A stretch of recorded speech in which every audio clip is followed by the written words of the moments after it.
Bear Mode, a podcast review of The Bear, is a Boink Studios production. And now, on with the show. Welcome back to the show, kids. You have reached the end, not of all time, but of season 1 anyway, because this one right here is episode 8. Thanks as always for tuning in to the show. This, of course, is Bear Mode, a podcast review of The Bear. Tom Clark here with you, as always, joined by Big Tasty, Joe Higgins, and Jay Luft. And we are bringing you the final episode of season 1. Next week, we're going to give you the rundown. Then we might take a little bit of a break, and then we're going to come back with season 2. Just a few little heads up before we get started here today. In past episodes, we have been emotionally spent, but probably not the way we're all spent today. I would say, gentlemen, this is a different kind of emotionally wrecked. Usually the chaos is enough to make you want to go bash your head into the brick wall as hard as you can until you pass out. But that's not really happened today. This is much different. The vibe is much different. We like to put the not a disclaimer, but a word on our episodes where we're giving out phone numbers and stuff. You're going to see it on this one if you haven't seen it already, because we always want to reinforce the messages of, people dealing with grief and things coming back. And this one is loaded with them. So if you've seen this episode already, kids, you know what we're talking about. And if you're watching it in real time or whatever and use this as a commentary, maybe you don't know, but you're going to find out today. So let's go around the horn as we always do, guys, and get started. Tasty, let's start with you. What's your thoughts coming into the final episode of season 1? Oh yeah, we're here to make you all sad and think about death and stuff. To quote one of my favorite films. No, this is, oh my god! Like I said to you guys in the chat before, this episode's another masterpiece. It's a big counterpoint to the obviously last week's episode was all about like the sort of the build up of pressure and the stress in the kitchen and then your face sort of like breakdowns. This is more like the air all just being let out of a balloon, and like it's just like the deflation and like I wouldn't say relief, but maybe closure. Maybe there's a bit of closure here. It's about coming to terms with things, and I think a lot of characters do that. We'll get into it as we go through, and resolution. And I don't know if they knew when they wrote this episode that they were going to get another series, because this would have been an amazing way to leave off the series as a whole if it never got a renewal. Yeah. Because it does such a satisfying job of bringing all the threads that we've like sort of had weaved throughout the season into like one sort of little bundle, which is great, and it made me cry quite a lot. It's a very emotional episode. It starts emotional, which we'll talk about, and it finishes emotional, and there's little chunks of emotional croutons scattered throughout. I think I saw them upstairs at the Dublin Castle. What a great way to put it. What do you think, Joe? Yeah, it's one compared to last week's, which was artistically very, very, the big long one shot stuff. This is acting.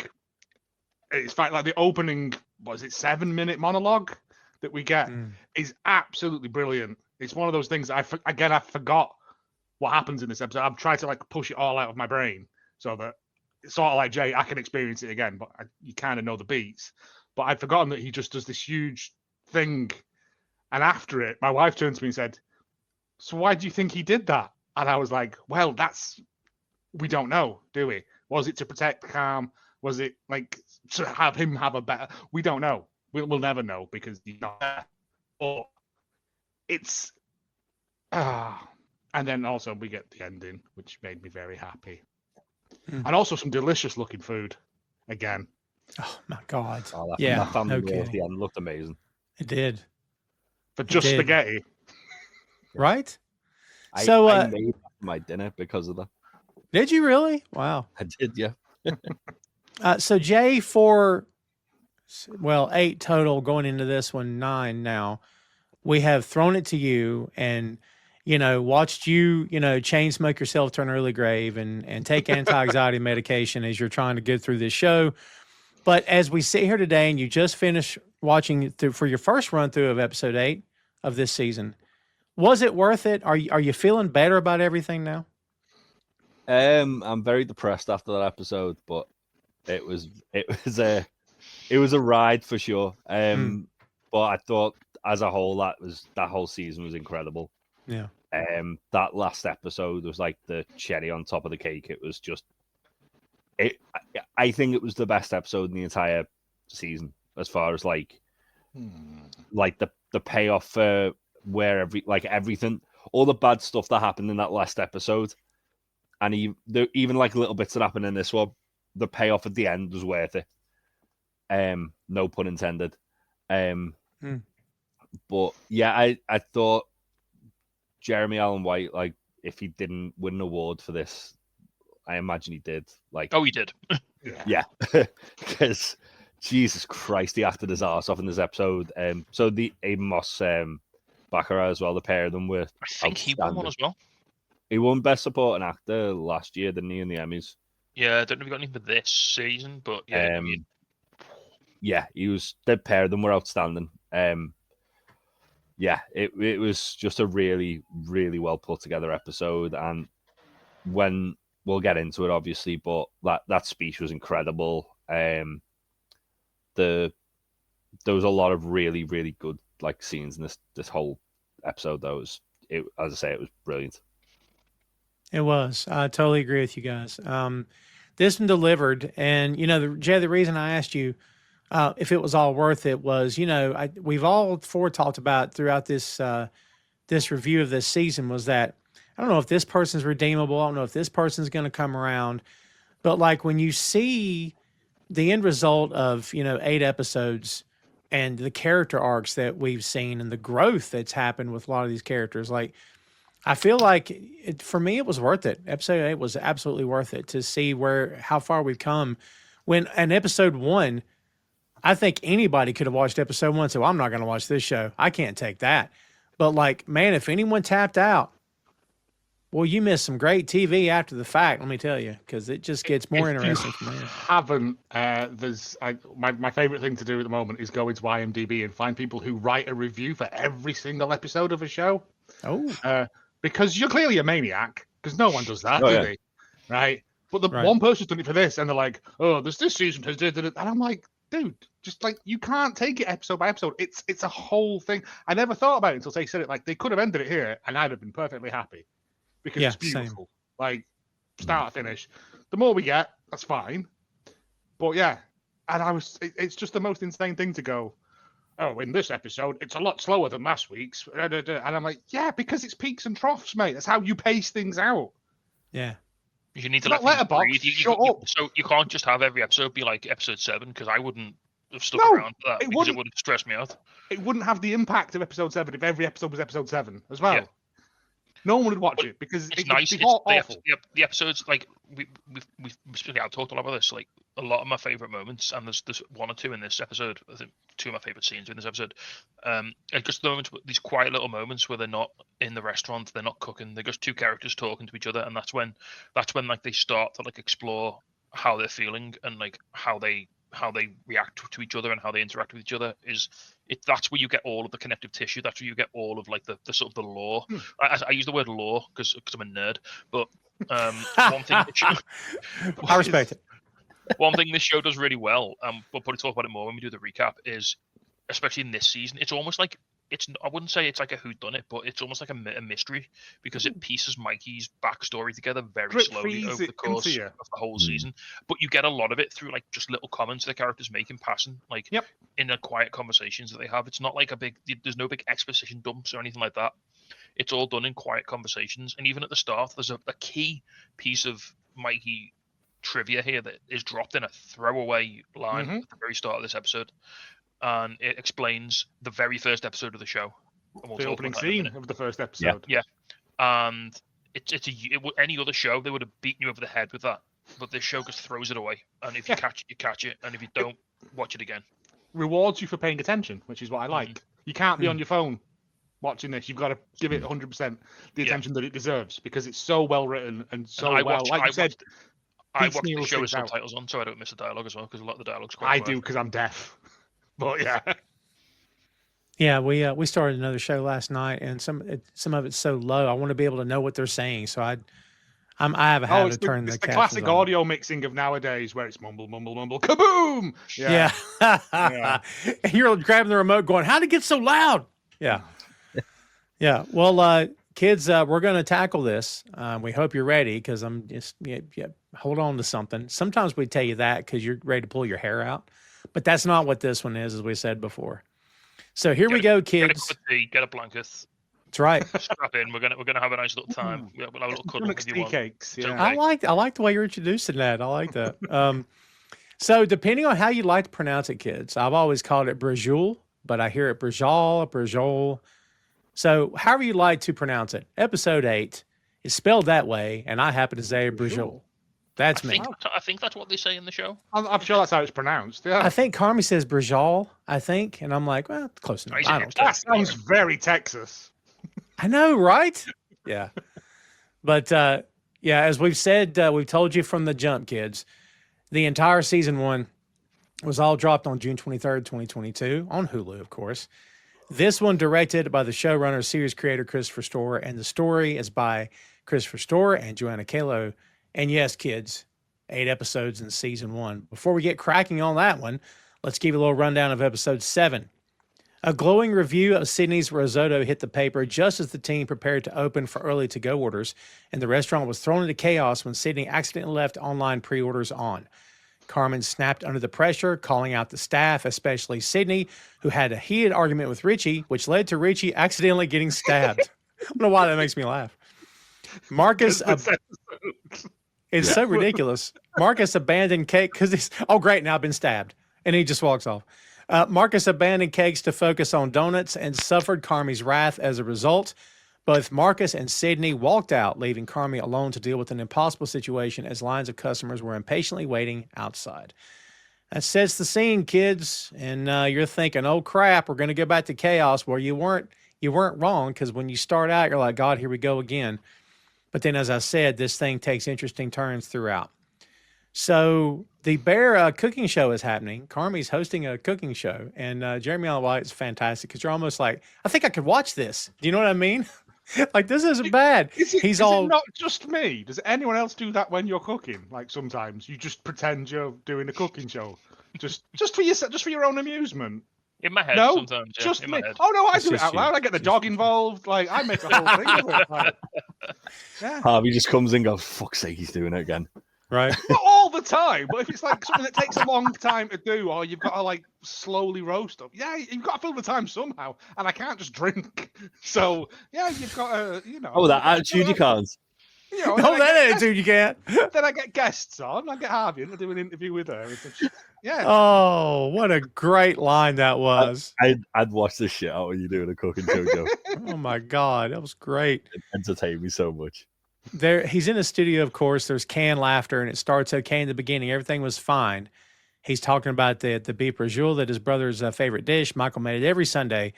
Then he says Michael was addicted to painkillers, and I won't say exactly what he said, but that he killed himself because it's not graphic, but it's graphic enough. And so importantly, he describes for the first time the way he killed himself. Yes, and I think more specifically where he killed himself. Yes, which, he did. Now I'm not au fait with Chicago geography, but I would hazard a guess that's the bridge that, because he mentioned it's on a bridge.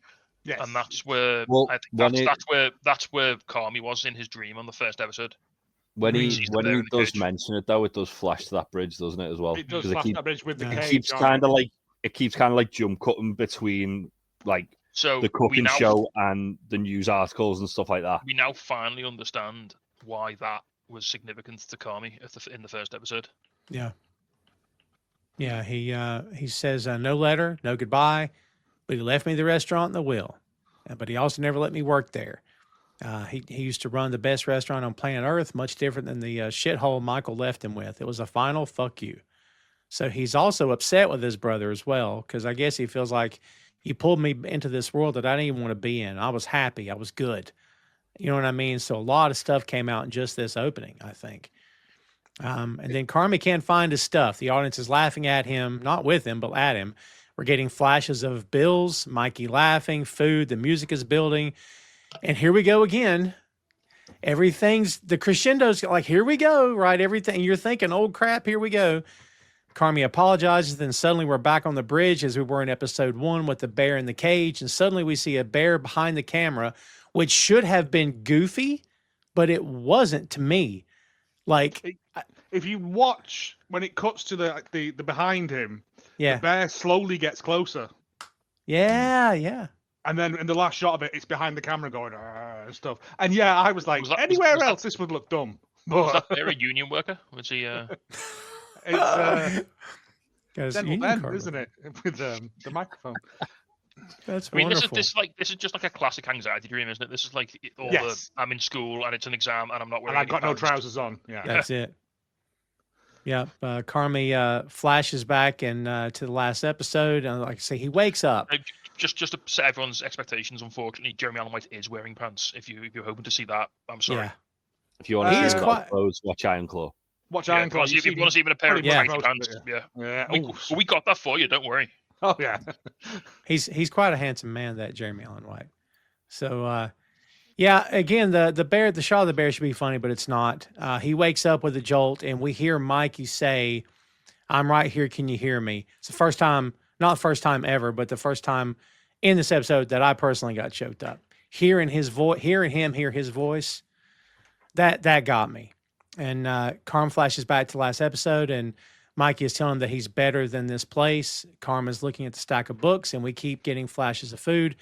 Once again, as he said before, Mikey tells him, "Hey, bear, let it rip."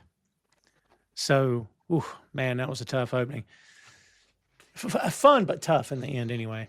So, guys, we go to the Al-Anon meeting next, and this is the segment that everybody was talking about, where Carmy makes this big speech, and it's fantastic. I've got it all here. I don't want to read it all, but it's fantastic. And he just raises his hand to go up to speak.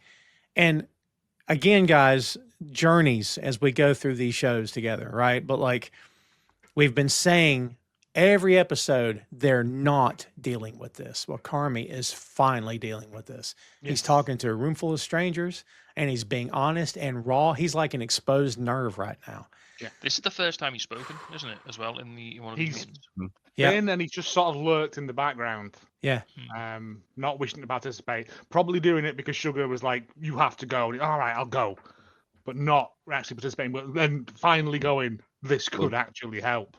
They say, don't they? If anyone who's been to 15 sessions or less, who hasn't spoken, would like to come up, and then he does, and he delivers that amazing speech. It's interesting because he kind of like in a sometimes when you have scenes like this in shows, it can feel a little bit like ham-fisted in the sense that he's pretty much revealed his motives behind pretty much everything. Oh, like, it's a massive exposition dump. Yeah. But in a really good way.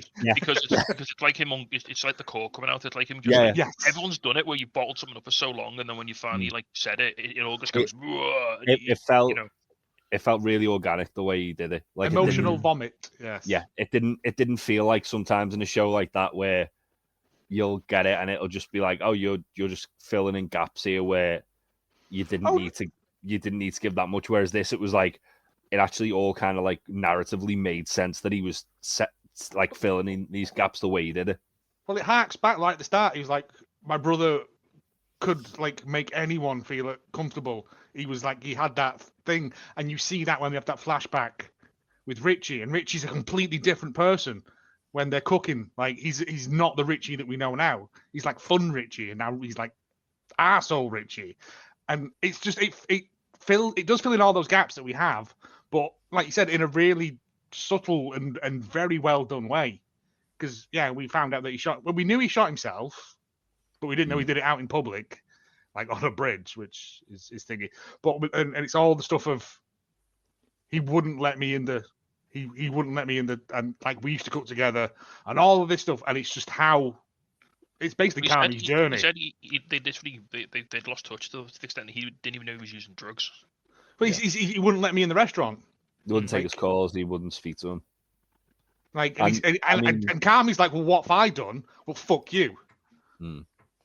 Because I guess, like, from Mikey's point of view, it was probably just he was ashamed that he didn't want to seem like that. He didn't want to like be part. Well, I'm assuming that's why he wouldn't let him in the restaurant in the first place, because he was like, "You're better than this. Well, you can go off and do something so much more than sling sandwiches." Richie later in the episode as well, when they're talking about it. And like Carmy's like, I didn't even know he was using. He's like, and Richie's like, well, how did you know? Yeah, how could you not? Because Yeah. I didn't speak to him. Yeah. But this was the There's- point where there's- my there's a wife definite- was like, There's a definite Oh. sense that, like, as I said, we said it like throughout the show, like the bear, like maybe Michael himself thought that it was like this sort of millstone that was going to drag down anyone associated with it, because it did so for him, like, so consistently. And like you say, he wanted Carmy to not have that like that weight on him, and he wanted him to go off and show his talent, because and look, obviously this presented itself to Carmy as resentment, because he thought he was being shut out, and he sort of internalized it, and he sort of used it to push himself, and he used it to better himself, which is probably what Mikey probably would have taken that if he'd offered it to him. He probably would have, he probably would have been happy with that. He probably would have been all right. it's not the healthy way of doing it, though, is it? Because he's like, whenever someone would come into Starge, I'd be like, I'm going to fucking destroy you. Yeah. Like, Well, that's It's the start. not a good way to live your life. But that's the start of the thing we talked about, which was the trauma being passed Yes. down. So Carmy's first instinct in a kitchen, as we see in this monologue, is combative. It's territorial. It's confrontational, and that creates all the unhealthy practices that we saw in the last episode, where as soon as something goes wrong, he doesn't dictate. He doesn't manage well. He just tries to take over and do everything himself. Yeah, and he's like, no, I'm better than you, so you fuck off my kitchen and I'll do it all. He literally says that to Sydney. Yes, he does. But this was the point where my wife said to me, did Mikey do this on purpose to protect Carm, or was it he pushed him away because he knew he could do better, and then he felt ashamed? And I was like, I don't know. I don't know. I think it's 6 one half dozen of the other.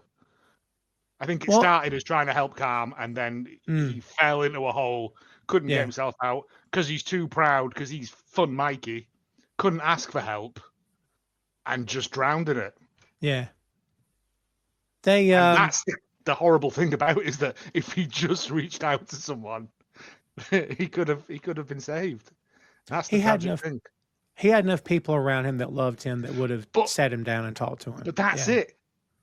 He was fun Mikey to them. They wouldn't sit down and talk about genuine. The episode where Richie's there, they're just chatting shit about a night in a bar. Like, they didn't do heart-to-heart emotional stuff. None of them do. That's why they're in this situation now. Well, there's that line that Carmy says in the speech where he's like, says, Mikey made everyone feel like they were his best friend. And it's almost like, because he makes people feel that at ease, they think that he doesn't need help himself. Yeah. And just before, I know, Tom, you're going to put some resources around all this. It was, just to pull the curtain back, it was Suicide Prevention Day last week. And a few years ago, AEW recorded a load of really cool videos of wrestlers talking about their relationship with mental health and suicide. And the one, in particular, Eddie Kingston's one, is absolutely fantastic. He talks about a lot of this, about how, you've always got to reach out. You're never alone. You think no one's going to miss you, but someone's always going to be affected by your passing.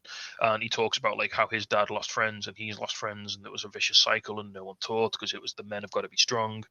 And yes, go and watch that. It's fantastic. He does a more eloquent job of discussing this than I think any of us probably ever could, because he's Eddie Kingston. It's Eddie Kingston, and it is one of those absolute king shit moments where it's just like, it's Eddie Kingston. He's the hardest man I know. Even though it's wrestling, I still reckon Eddie could kick anyone's face in. Like, and yet he's there talking about his feelings like a woman sort of and thing. He says, and in the video, he says, like, wrong with it. There was a point where I was going to kill myself, and it was a man who'd like been to prison, like a real bad motherfucker, talked me off the ledge, basically. Yeah, it's true. And there's nothing wrong with it, talking about your feelings. I do it all the time. It's too much, some would say. It will, well, as we said before, guys, it will come out. You can run. It's that Johnny Cash song, you can run for a long time.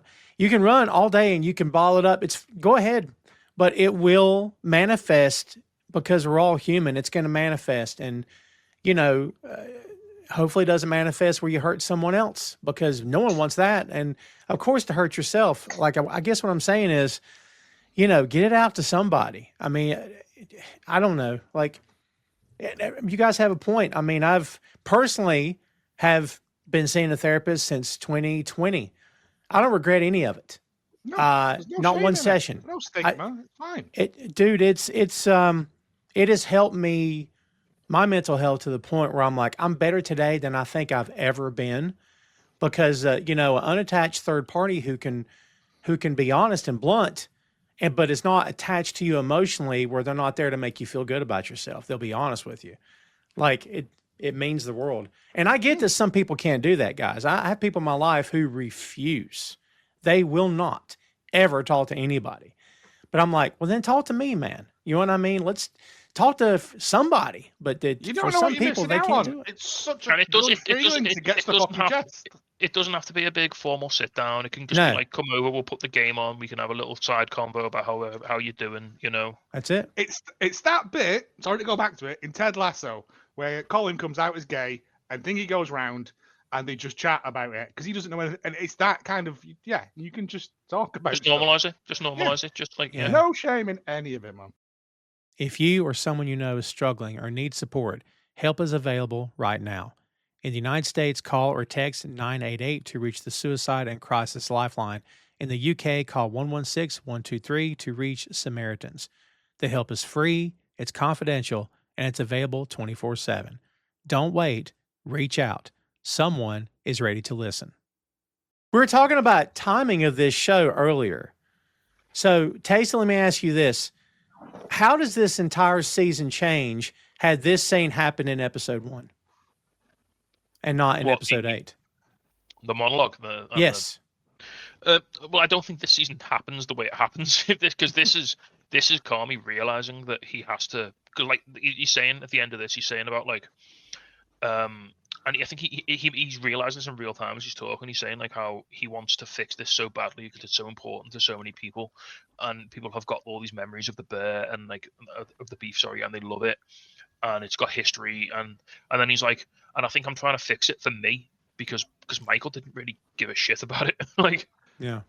The line he says is, over the last couple of months, I've been trying to fix it because it's in rough shape. And I think it's very clear that me trying to fix this restaurant is me trying to fix whatever went wrong with my brother. And I don't know, maybe fix my family as well, because it did mean a lot to people and it means a lot to me. I just don't know if it ever meant anything to him. Yeah. And I mean, he's wrong on that, but yeah. And it's the bear, the restaurant itself is the euphemism, well, the beef is a euphemism for this resentment, hatred, whatever it is that they had. Generational trauma, I think, is generational trauma. There we go. Yeah. Well, as we said, this was fantastic, perfect. Jeremy Allen White Apparently, once again proves this was the first scene he filmed for the entire thing. Apparently, and I was like, day one, great. come in.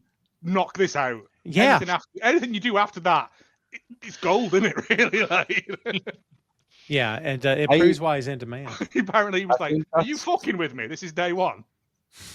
To be honest, I think that's quite a good way of doing it because obviously,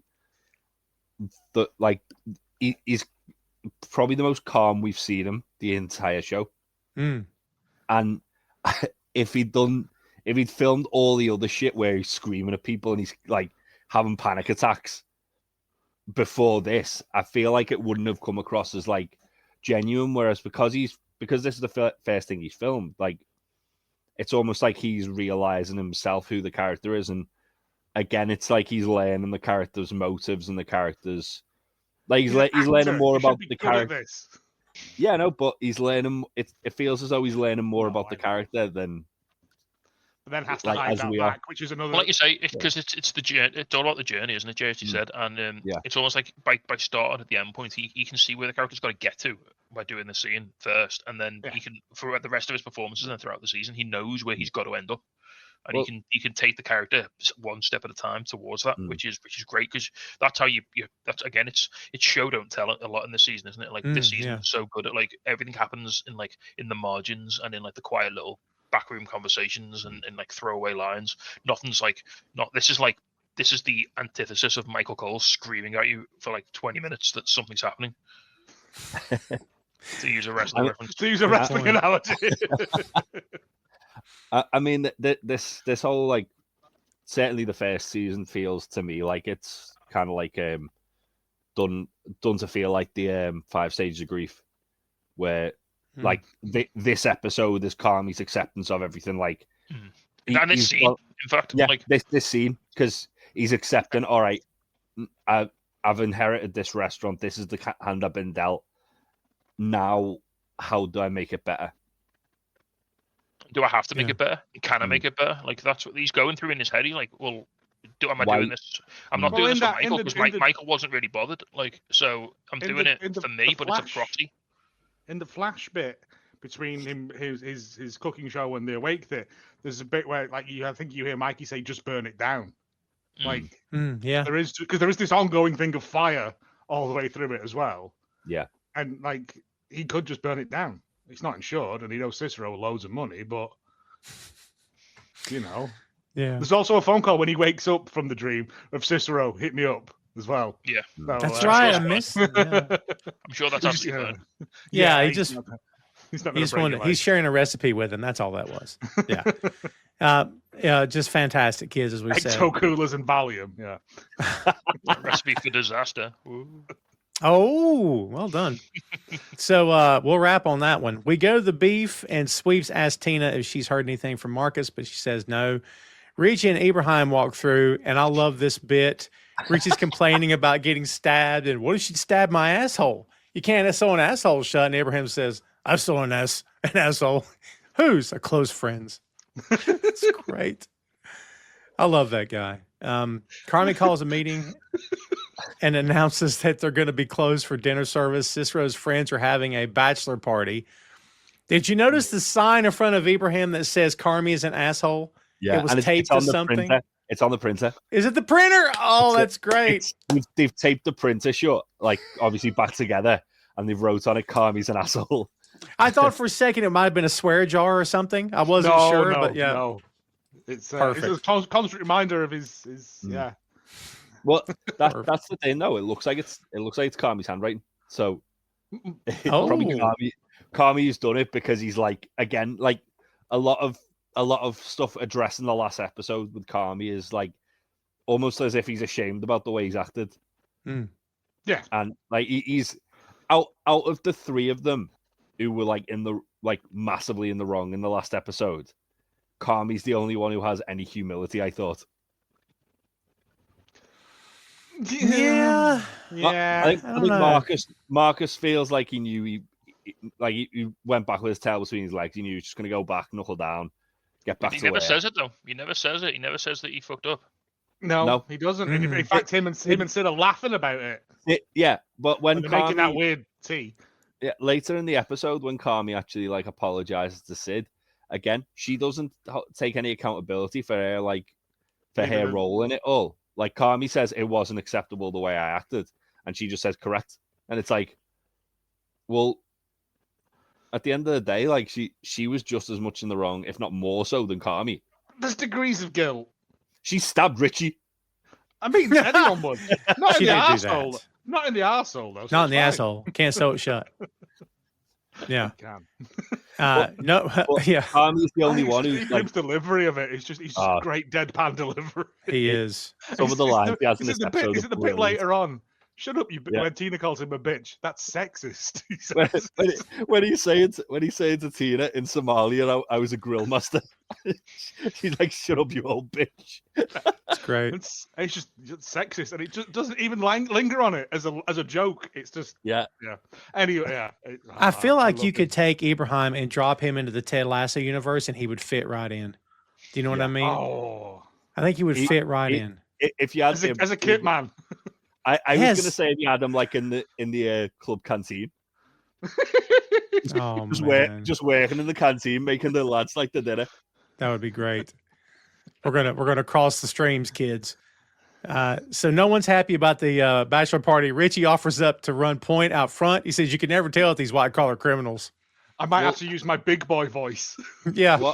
One thing that's interesting is I feel like Tina's reaction in particular, where she was like, I was just getting really good at this shit and in like a good flow. Yeah. And it's like, well, in the first episode, if she had heard that, she was gone, oh, for fuck's sake. Whereas now you can see she's more disappointed because she knows she's getting better at a job. and this is going to disrupt their improving. And she's doing triple prep as well without complaining. Yeah. Yeah, that's right. Because Carmen calls a meeting and he tells about the dinner service, of course, bachelor party. He announces everyone's going to have to be doing double and triple prep, as you said. We then go to, I found this scene interesting. I'd actually forgotten this scene. We go to Sydney's place and she is cooking for Marcus. Jay, because you're the only one of us that hasn't watched this show, did you immediately think, ooh, I wonder if something romantic might be happening here? It's weird because it felt like there was a little bit of a spark between them, but at the same time, I think it was the way it was kind of like framed by the end of it all. It was more like because they'd both been through that kind of like experience with Carmy. It was almost like they were both like just kind of like reaching out to each other to support each other to see what was next for each other, because they're both asking that, aren't they? But yeah, I mean, it feels more like Jay and Joe. You'll know this. It feels more like when you've had a really like stressful shift in work and you just like debrief and hang out with a colleague and you sort of like chat nonsense and I was gonna say me and you've done that a few times where one of us had a stressful shift in a bar and like we've sat down at the beer somewhere after. Yeah. To just like go, and then we kissed, and so it was fine. And we did kiss, yeah. There was a lot of kissing after. Always erotic undertones. Yes. It wouldn't be the same without it. So she feels like she can't stop in the kitchen. Marcus understands what she means, but she feels bad because she hasn't asked him how he's doing. He says he feels okay, but his head just got fucked up. And she's like, it'd be weird to work in a restaurant and not completely lose your mind. And she's preparing Chilean sea bass with a tomato confit and herbs because fuck it, is what she says. This looked fantastic. Oh, my God. So interestingly, the way like she's kind of like grown to expect like you're going to have like a day like that in there. It almost feels like Marcus hasn't had that before. And maybe that's kind of like because before Carmy got there, he didn't have that much responsibility. Whereas now he's got like a lot of added responsibility. Did he just do bread before, do we think? Yeah. I think so. 100%. Right. So now, so if anything, Carmy's made his lot a lot better. All he's got to do is do his cakes, and then he can faff about as much as he wants. But I think that's the thing, is that with bread, he's just like, he's probably not really got like much shit like other than bread. Do you keep doing your bread? It's basically, he's just a production line at that point. Yes. Whereas now he's got to make the cakes, he's got to ice the cakes, he's got to do all the prep for the cakes. It's a lot more work for it. And he's probably not really been told off for the bread because, again, it's pretty much, he's got like a routine that he would have been doing for the whole time. With Gatto comes great responsibility. There's something there. I'll circle back around to it. So she mentions being at the CIA, but that's the Culinary Institute of America, not the Central Intelligence Agency. I loved the fact that she went, not the Central Intelligence, and he was like, yeah, I didn't think you were a spy. He teases her about it. She makes a joke about doing both, and he's like, yeah, but your coordination, I mean, you spilt the veal stock. Like, that would discount her from becoming a CIA agent. Yeah. I quite like that. She back at top of the government. Right? That was good. She said she felt like the biggest idiot when she was there. When the semester finished, she went to New York and spent all of her money on food and had the best meals she'd ever had. She gives a dish to Marcus, and holy shit, it looks good. That's what my notes say. She says she worked for a chef who only let her zest for 8 months. That was it. Marcus takes a bite and says it's really, really good. That zest thing, when I worked in the meat market and the grocery business, you started off, when they finally let you put a knife in your hand and told you could start cutting meat, it was boneless pork because it was the one thing you could F up the least amount. Like, even if you have to up, you could still fix it. So like, I cut a mincer, surely, if it's I cut boneless pork forever until they finally let me start touching the beef, and it's like finally getting to cut more than just boneless pork. But when I became a trainer myself, that's the first thing everyone learned how to cut because it was the easiest thing to learn how to cut. So I felt what she was saying there. You're stuck on one task forever. So I completely related to that. Back at the beef, Carmy is looking over the books and mumbles, fuck Mikey, because he's still looking at shit. Tina comes in to check on him. And by the way, guys, this is not the same Tina. I love this Tina. She's so proud great. of her pinny, of her apron she's got. Yeah, she's changed. She's finally changed the apron. She's on board. He says, the first thing Carmy says is, "You look like Sid." Yeah, she does. He does. Yeah. Yeah, she's professional. She's bought in. She's finally bought in. He asked her about KBL Electric, but she doesn't know anything about it. And Say anything about it? No. Don't worry about it. No, yeah. She says marron, which in Italian can mean several things, but it means frustration or surprise. And he repeats it because they're talking about Mikey. He says Mikey was paying out these big amounts per month. It all added up to what he owed Cicero. That'll come back. Tina asks how much is it? A lot. A lot. She says that's a lot of bachelor parties to pay it back. It's a good one. The way that she says that and the way that Carmy deflects, it almost feels like she's offering some sort of she's like, "Can I help out there? Like, how much do you need?" And then Carmy's like, "No, you don't want none of this." Oh, yeah. As if it was $300 or something. You know what I mean? Well, I don't think anyone's happy about having to do the bachelor party, innit? Like the kids' party they did for Cicero, that's fine. That's just two of them for an afternoon. But this is the first time the rest of the staff are starting to realise, we're in this guy's pocket here. This is, Yeah. And, the fact that Tina doesn't want to be there means I think she knows what kind of thing this is going to be.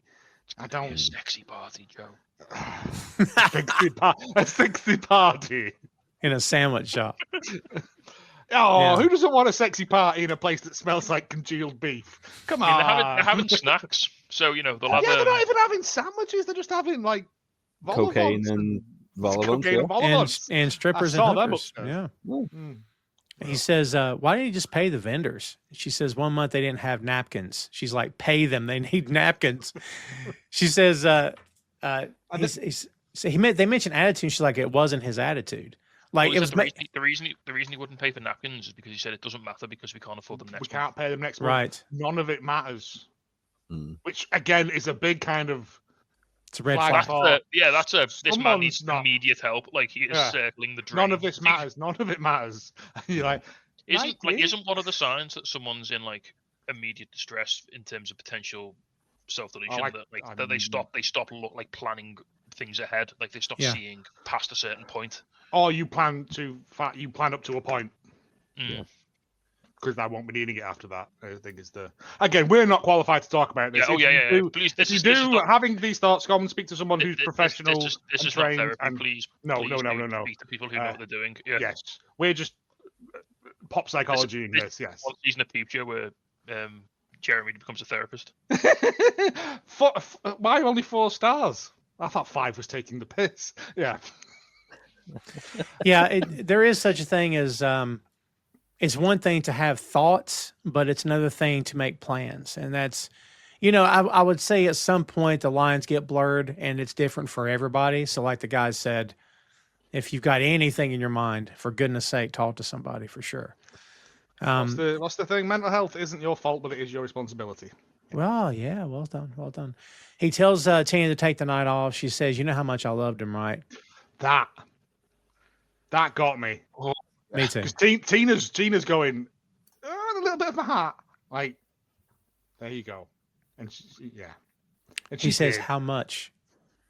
Like he challenges her for maybe, and she's like, "A lot." So, I think the how much was to see if she'd give a flippant answer or not.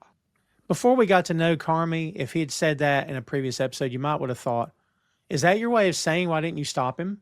Like I didn't take it that way here.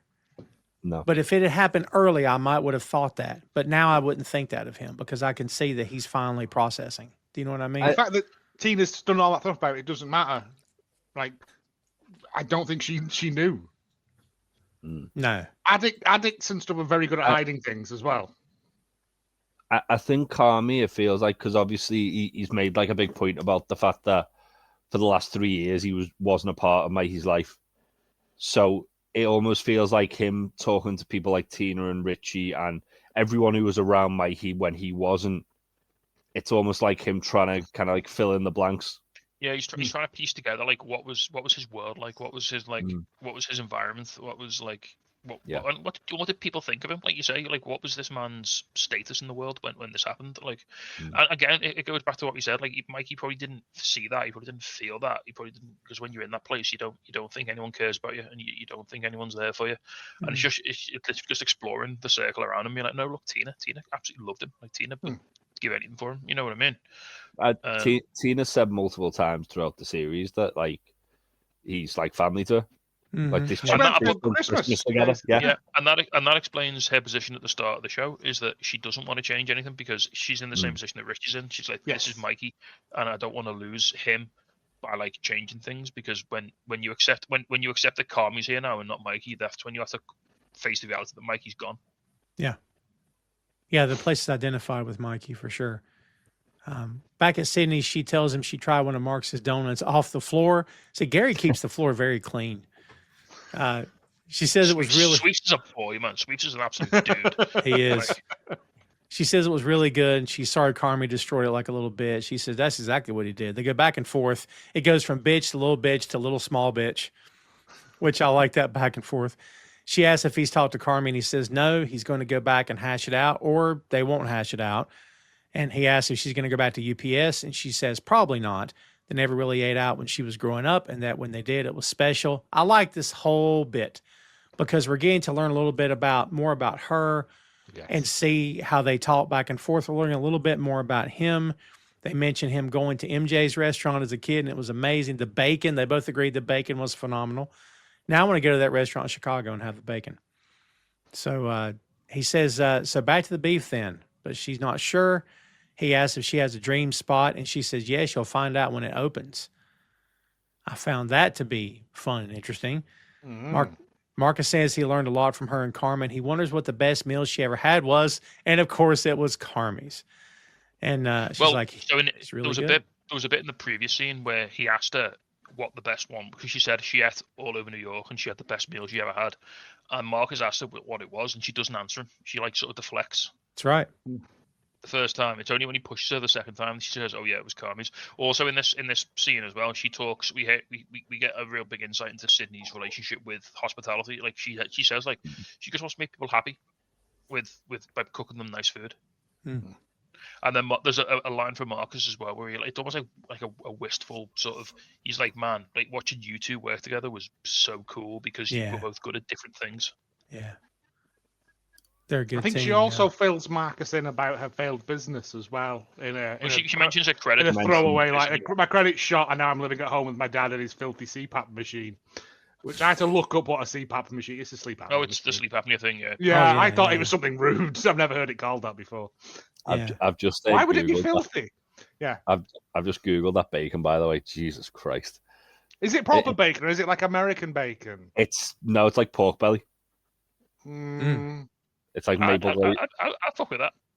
It looks fucking good. Okay, so when we finish the last season, we're going to do it live from the Michael Jordan Steakhouse. Is that what we're saying? Yeah, the finale's going to be from there. And don't be coming out front going.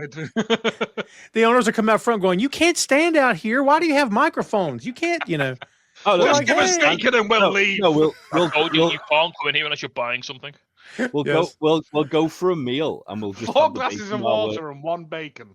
Yeah, we'll just put one of those like panoramic mics in the middle of the table. I'll tell you in advance, we will not be tipping. No. We are British after all. We pay our servers a living wage. Well, that's one way to go about it. Let's not get into that. If you want to do that, I guess you can. You know what I mean? She wraps it up by saying, "Yeah, Carmy's really, really good, but he's still a little bitch." So I like that quite a bit. We go to what looks like a nightclub, and for a second you're like, "Are they in a nightclub?" It's not the nightclub. I thought it was a nightclub called the Vienna Beef. And yeah, me too. I want to go there. Right? That sounds right up my street. I mean, like the first 3 things we see are blow, strippers, and someone doing a keg stand. Yeah. So we're in the company of some classy gentlemen. Oh, of course, top flight guys here. Top lads. Yeah, Richie and Carmy outside, and Richie is pissed off. He goes off about Mikey, points out that addicts are supposed to help themselves, but he should have handcuffed Mikey to his desk. What's interesting is, like, Richie, the first thing Richie says is "fucking asshole," Yeah. and Carmy goes, "I'm right here." And Yeah. like, I think it's like Carmy's like instinct is, here we go, Richie's going off on me again, and Richie actually goes, no, not you, Mikey. No, not you. It's the first proper time I think that Richie actually like opens up about Mikey and not you To shouldn't Carm, be anyway, here. yeah. Not being like to Carm that you shouldn't be here changing what Mikey built. Instead, he's like, Mikey's a fucking arsehole because he's left us in this mess. Yeah. And this is the first time we see like a side of Richie's grief that we've not explored before, which is his guilt. Like we've seen Richie's like he did the big speech in 2 episodes ago about like how it was like the metaphor of the gentrification of the area, about how like he feels like all of the old ways are being washed away and he's losing his connection to the way things were, and that is obviously he's scared because like the connection to the history of the building is his connection to Mikey. But this is the first time he's like, I could have done something. Yeah, I knew he had a problem and I did nothing. I say it's fun, Mikey. Really... It's fun, Mikey. You don't, he's just fun, isn't he? That's what it was. There's and also, really, you don't. Like... Oh, I was gonna say, is that really like heartbreaking line where Carm says, "I didn't even know he was using," and Richie's like, "Well, how couldn't you?" Yeah. How could you not? He was never again, there. It's that thing of Carm. Richie's probably said to Mikey, Are you okay? And he's gone, yeah, I'm fine. Hey, remember when we went and did that thing? Like, he'll have just blown it off because that's what he's like. What we've seen. He's head of the table, larger than life. And but light up the room when he comes in and all that. Yeah. It's almost as if though Mikey's like the way he's kind of like portraying himself is creating an echo chamber, as if to like kind of like give this whole like personification of I'm the guy who everyone comes to with their problems. So when he's actually got problems of his own, it's like he's blocking them out, like people out. Because it sounds like Richie did at least try to like talk to him, and same with Tina. I think Richie probably did, and Tina probably said, Richie is and at best. As well. Richie is at best emotionally stunted. Yeah. Well, you know for a fact that if Richie's tried to talk to Mikey, Mikey's gone, "Oh, let's go to that bar where we spoke to Bill Murray." And then let's go to the titty bar. Yeah. It's just gone into antics. I don't think fending off an emotional inquiry from Richie requires particular skill. No, but I generally think Richie would have at least sort of tried, and Mikey would have gone, "Nah, it's fine. You know what it's like. I'm just a bit, and then let's go to the titty bar." Yeah. Yeah. Or Richie's like gone, "Let's go for a beer and talk," and then it's just devolved into one of these nights that Mikey like tells stories about. Yeah. Yeah. But it's such a shattering like scene, this, because it really like it's just another cut into Richie. Like you've already seen like he's got all these issues with his personal life, and he's harboring all this.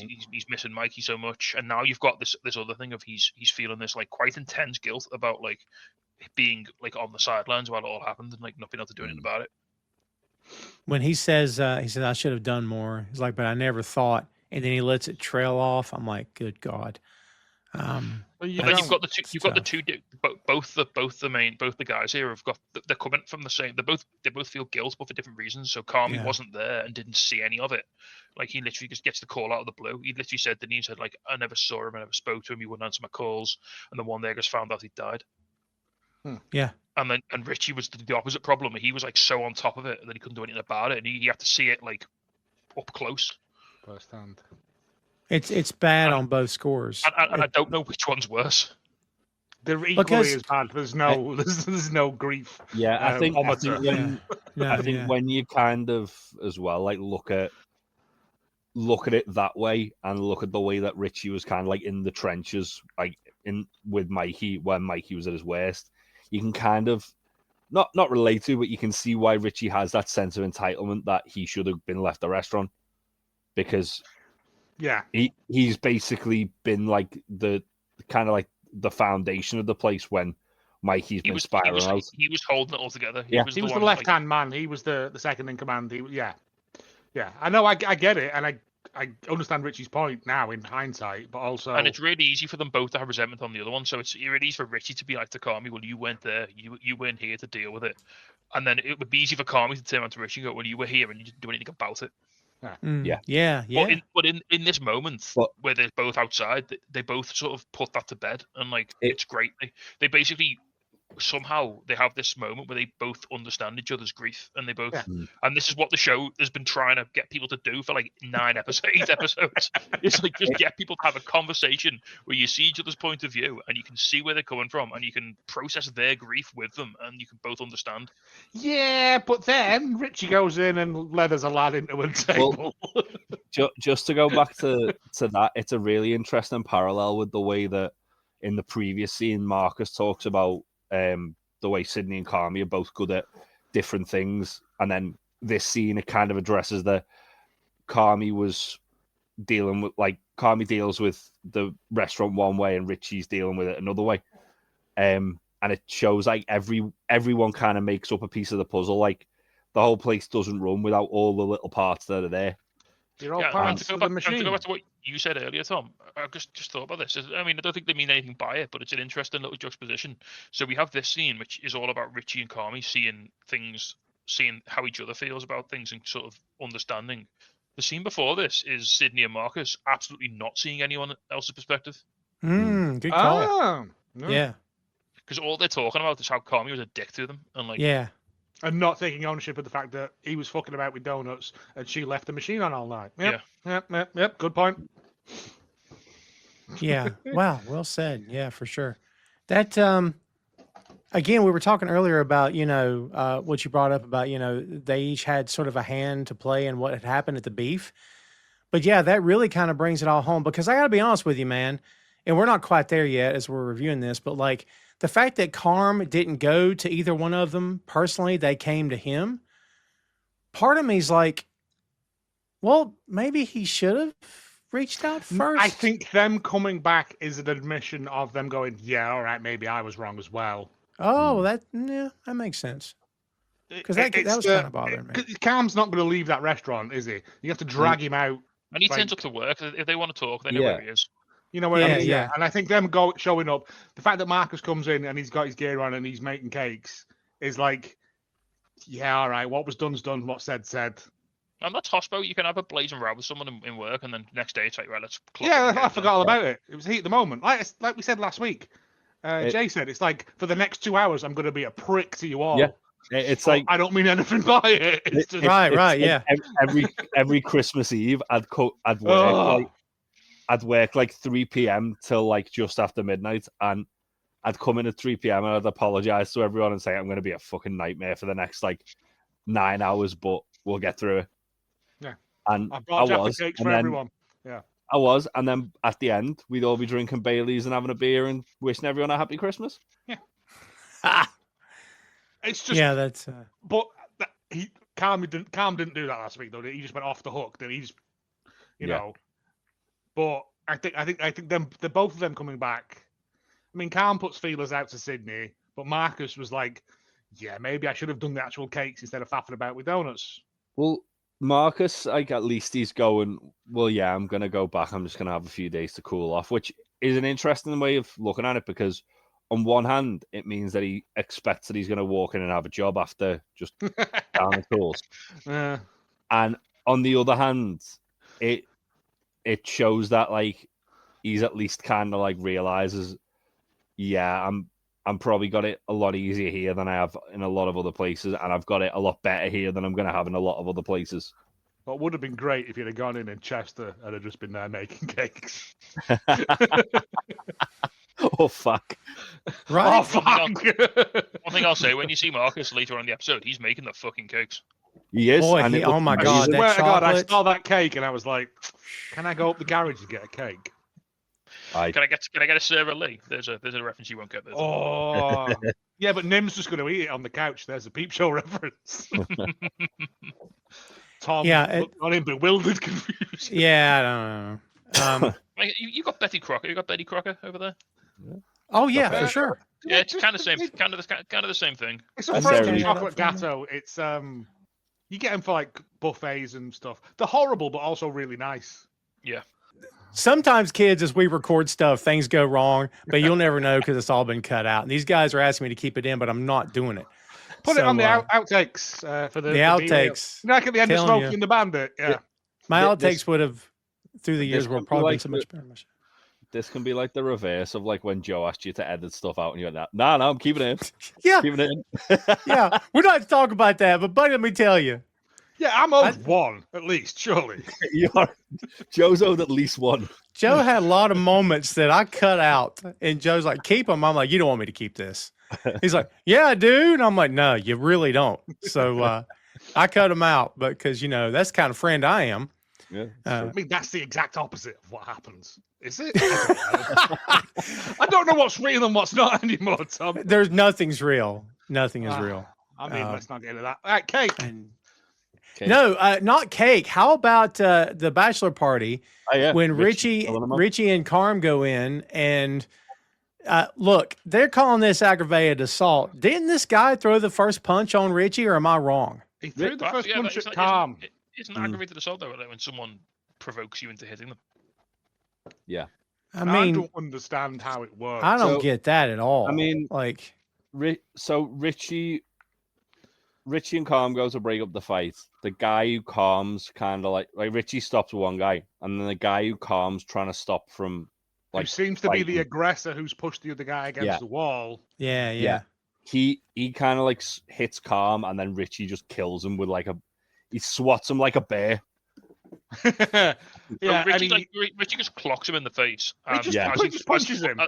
As he falls, he hits his head on a table. Yeah, on the counter, wasn't it? On the counter or something. Yeah, counter. He just gets knocked clean. He's like not moving. He just knocks himself. He's just like, mate. All right. It's the fact Richie just stood there like with his hand like that, and he's like, oh no. Notice how the music stopped, everybody stopped, and they're all looking. Like, once again, in my head, I'm thinking, did this show just get dark? What happened? Like, boy, that would have been an amazing thing. I thought Richie had legitimately killed that man. I did too, honestly. I thought that did. I thought that was taking a massive turn. Yeah, right? Like, I'm not paying, you killed a man. Yeah, I can't help you now. Yeah, there's nothing I can do for you. It's like when I asked him to fix that toilet and it all started flooding again. Told you if you'd fix that toilet, I'd have helped you out now, but you didn't. Yeah, so we hear cell doors, and then we see Richie locked up, and he's asking the guard if there's any word. Has the guy woke up? He says he hasn't woken up. Richie's like, well, what happens if he doesn't? The guard says you'll be charged with looking at manslaughter. Boink Studios YouTube is the home of Bear Mode, a podcast review of The Bear, Tom Clark's Main Event, Tom Clark's 6M podcast, and Two Nations Under Ted, a Ted Lasso podcast. Subscribe to the channel for archives that date back to 2014, with new content being uploaded every week. And check out boinkstudios.com for links to every podcast platform, social media, special announcements, and a lot more. Bookmark the site today. So he asks for his call, and he goes to call his. We assume he's not calling his ex. He's calling to speak to his daughter, but he gets his ex's voicemail. Doesn't say anything about being locked up. Before he dials, when he says you're looking at manslaughter, and Richie goes, there's a moment where he pauses and then goes, I need my phone call. And then he gets to the phone and there's another pause, and I'm like, does he not know who he's supposed to be phoning? Has he panicked on the way over?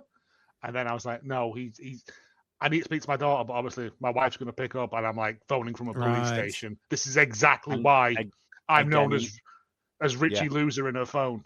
Oh yeah. Well, he says Richie. Sorry. Richie. He says in the last episode, or not the last episode, the episode before, doesn't he? Like, whenever he speaks to his ex, it's always with bad news. Yeah, and he's literally calling her, and then he kind of like has a moment where he goes, "Oh, for fuck's sake," because it's bad news. See, I think I think the way that he has this speech prepared, and it's a lie that he tells her. He basically tells her that he's just finished work and nothing. He doesn't mention any of being locked up. I think he's going into this because, again, it's sort of the theme we're on here is acceptance and sort of processing and sort of moving past where you were. I think he's calling her to basically set the record straight before he goes away. Just in case he goes away. Yeah, I don't think he's necessarily talking to ringing because his daughter's not going to answer his mum's phone. Her mum's phone. No. Oh, interesting. That was Richie having his Con Air moment, wasn't it? He's calling because he's like, right, I could be going away. I need to just apologize, basically, for being the person I've been with this. And it's Richie learning acceptance. Mm-hmm. He's learning that Well, some shit is beyond his control. that's the interesting thing about this though, because clearly Richie thinks, oh, okay, this I finally fucked up too much, and then Help me, Bill Murray. Kind of go, help me, Bill Murray. It goes forward a couple of hours and Carm's bailed him out, and he's been. Well, the guy wakes up, doesn't he? And he's just going to get charged with aggravated assault. So it's lesser charges, yeah. It would have been a different story if the guy died. Yeah, because it's manslaughter, and that's the whole trial. And but we do find out as well that Carm's posted bail for him. Oh yeah, Carm's bailed him out, which and selling more jeans on the black market. A nice little touch as well. So when Richie comes out the cell, Carmy's asleep on one of the benches. Those benches look so uncomfortable. They really do. I would have laughed if Charlie Sheen was sat there as well. And Richie wakes him up, and Carmy wakes up really violently. Carmy's not having the best sleep. Which again suggests, as we saw at the start of the episode, that he's probably having another horrible anxiety-ridden dream. Yeah. Or it's the fact that the lack of sleep, and he's actually just he's just crashed out on this bench, and then Richie's just woken up. It's a similar wake up. I don't think that bench could be more uncomfortable if he tried.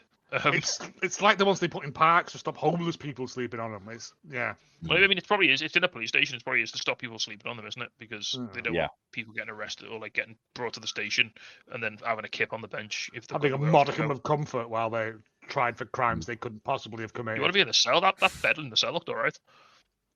But it said it was a group cell, so they could have thrown another dude in there with him at any point. So that's not fun. I found it funny when the guard tells me he woke up and he's like, "Oh, thank God." The guard says, "You're welcome, dickhead." I don't know why I like that so much.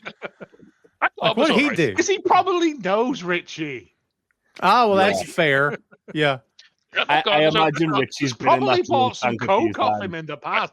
That guard was okay, to be fair, considering how much of a prick he could have been. He was all right. Yeah. Yeah. This bit in the car afterward, guys, is the best moment between these two characters that we've seen for 8 straight episodes. All Richie's best moments happen in cars, I've noticed. Oh my God, good call. This is fantastic. Again, this one got me too. I got emotional watching this. He asked how he got the money for bail, and Carmen says, "I used the 2-week parachute." Richie thanked him, and Carmen says, "Get ball breaker ready," which I liked quite a bit. Yeah. My wife went, "What's that?" And I was like, "It's the game from episode 1." And she's where they make all the money off the nerds. Yeah. Yes. Richie firing his gun into the. Oh, have we missed the bit where Fax talking to the ball breaker game? No, not yet. That's next. Because that is one of those moments where I was like, I had to rewind. Did that just happen? What's coming up? Yeah. No, but Richie looking away from Carm and tearing up a bit that someone cares about him enough to come and get him. And the fact that it's Carm is one of those, I think, for him. He's like, I've been This is the final plate of his masculine armor breaking and falling from him. It's he's got nothing left at this point. He's literally just admitted that he says sorry for all the shit he did in his relationship. He's admitted that he was a terrible person in that.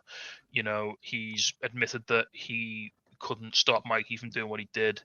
All of this bravado he's been carrying around, this has all just been stripped from him over the course of the last sort of 24 hours. And then he realizes, you know what, Carm's here. He stayed with me, and he came to get me. Carm's probably risked the restaurant. And he has literally risked the financial security of his business to keep him out of prison. He's risked Mikey's legacy, the thing that you've been fighting so hard to keep, to rescue your dumbass from prison. But also, doesn't that kind of demonstrate how important Richie is to the business itself? That he's he could have let Richie just stay there until they released him. I don't think that's a business decision. I think it's a family thing. It is. It's a family thing. It's a cousin decision. It is, but I think... Question. When you post bail for someone, if they get away with it, or if they're not guilty of it, why did I say not get away with it? If they're not guilty of a crime, do you get that money back? Well, a bail is, from what I'm aware, bail is like a retainer, isn't it? So you get it back when they come to court. Right. Okay. So it's basically if they do a bunk, you have to pay that money. That money's gone. Yeah. Gone. Yeah. Yeah, so it's like a deposit on them not That's being, what you ever watched not Dog the doing a Bounty runner. Hunter. That's what he did. He hunted down people who skipped bail. Yeah, yeah. Oh, I thought That's they just true. ran away from prison. Right, that I makes usually- so much more sense now. I don't Thank you. have firsthand knowledge to answer any of this because, fortunately for me, I've never, knock on wood, had to deal with anything like that, or had to go bail anybody out. I've made jokes before, but Wait never until had that to do parcel arrives I've sent you. it. Oh my, yeah, no Yeah, bail's firsthand like experience. like a deposit to prove that you'll show up to your court date. That's what I assumed. I just wondered whether you get it back or whether, like, do we have it in Britain? Bail? I don't think we do. No. No. Hmm. I just thought it was another way of scamming people out of money in America. Like, We'll just put you on tag. yeah, that's I mean, we've got many ways to scam people out of money here. in I America. know. No. I wasn't having a go. I never. No, it's fine. We do. It's one of those things I've always We haven't wondered. actually talked about what's happened in the scene, by the way. So the big line is that Richie basically says to Carmy, like, "You're the only thing I've got," which is That was heavy. such a again. This has been an episode of Richie just getting kicked in the emotional dick like so hard. Yeah. He's had it coming though. His emotional Yeah, golden and, dick. and he's not been dealing with it like you said. Like again, it's the theme of the show. He didn't deal with his emotions, and here they come with a 10-ton truck to run him over. Right? So Again, also, it's that thing of how much would that have stuck in Richie's craw to go, Carmy, you're the only one I've got. Well, I think Like, that's the point. I think at this point he's swallowed his pride, hasn't he? Like Yeah. I was gonna this say, whole episode, to an Oh, extent, is he's- yeah. it's about people swallowing their pride, and like Yeah. it's stripping away the barriers that are allowing you to emotionally connect with other people. yes. and I think the next scene kind of illustrates that really well, where like they're both on the same page. They both go in to clean up, and it's Richie and Carmen, the first two people in there, tidying up, and then everyone else starts coming and joining in. Oh, Joe, I don't know about you, but we've all been here, haven't we? Where like there's been a mad night, and we've gone like, fuck that shit. That's a tomorrow job. That's a tomorrow job. Yeah. Future Joe won't thank me. We've all been there. And then in the cold light of day, Past Joe's a dick. Yeah. we Oh, have- there's a half-eaten hot dog. There's just stuff everywhere. They could probably scrape up a shitload of gear off that counter and resell it out the back. It goes back to the first episode as well, though, where like Carmy's on his hands and knees scrubbing the floor with like a towel. Yeah, but it cuts to and then it cuts to Tina washing the whole side down, and Ibrahim doing gotta it. wash all the sin away. Ibrahim's so angry that there's like a thong or something in like. Why is this in my station? Yeah, Did you there's no catch- respect. You can hear the ball breaker theme playing from the game, by the way. I Yeah. found that quite funny. Yeah, it's the bra that Abraham finds, and Sweeps goes, "Hey," and he sniffs it and throws it over his shoulder. Oh, I thought it was a thong. But No, it was a okay. It was a bra. Okay, Yeah. I don't know. I don't see ladies' underpants. I'm married. Same, yeah. He goes up and gives it to Richie, who's been hugging Tina, and he says, "For your troubles." Richie says, "I stand before you a penitent man," which I love that. it's really good. Tina just goes, ugh. Yeah, right. The crew's cleaning up the mess. Tina calls him like an outlaw or something like that. She Oh, calls, she calls, Richie she Mike calls him a Felon. bandito. A bandito, yeah. Yeah. She calls him a felon at one point as well. A felon, She man. does. Richie fell on bandito. And she gives him a hug. And I was like, if Bandito came in and suplexed him, I'd be so happy. Maybe Richie is Bandito. We don't know. We've not seen him without the We've mask. never seen him without his mask on. Ah, No? That's just fair. a little quick segue, because we haven't done any in this episode. Have you seen? There's a picture of Eben Moss Backrack with Michael Chiklis. I have seen it. It's wonderful. No, I have Yes. not. Because he's like, here's a thing that happened. I think is what Chiklis wrote. It's fantastic. Yeah. The commentator always just and another thing. Another thing. That's it. Yeah. That's really good. Chiklis is a class act, man. I like that guy. He was the best thing in those first two Fantastic Four films. I thought he was great, man. He was- Those he was movies. the only thing in those two Fantastic Four films. Hey, look. That first one is, apart from them trying to Welcome whitewash. to the surprise 6M Fantastic Four podcast, guys. We're here. Welcome. Yeah, we like to cross brand. Apart from them trying to whitewash Jessica Alba, which felt all kinds of wrong. Let's make her look like a white girl, right? I think that first movie gets more hate than it deserves, honestly. The second one I'm not crazy one's about. dog shit, but the first one Yeah. actually, for the time, is passable. Yeah. I think so. And shout out RIP to your Julie man who played McMahon. Doctor Doom. Yes. Julia McMahon. Thank you. God, I was trying to call him John something. He was a good actor too, man. He's a very good actor. Really good actor. Brilliant in Welcome this back show. to the Bear Mode show, kids. Apologies for that. This is where It was getting heavy. You're We have to talking have a about No, it Fantastic was. Four, and no one's mentioned the Roger Corman film, and I'm disappointed in all of you. We're trying not to talk about that Roger Corman film. It's a the brilliant Arrested piece of nonsense.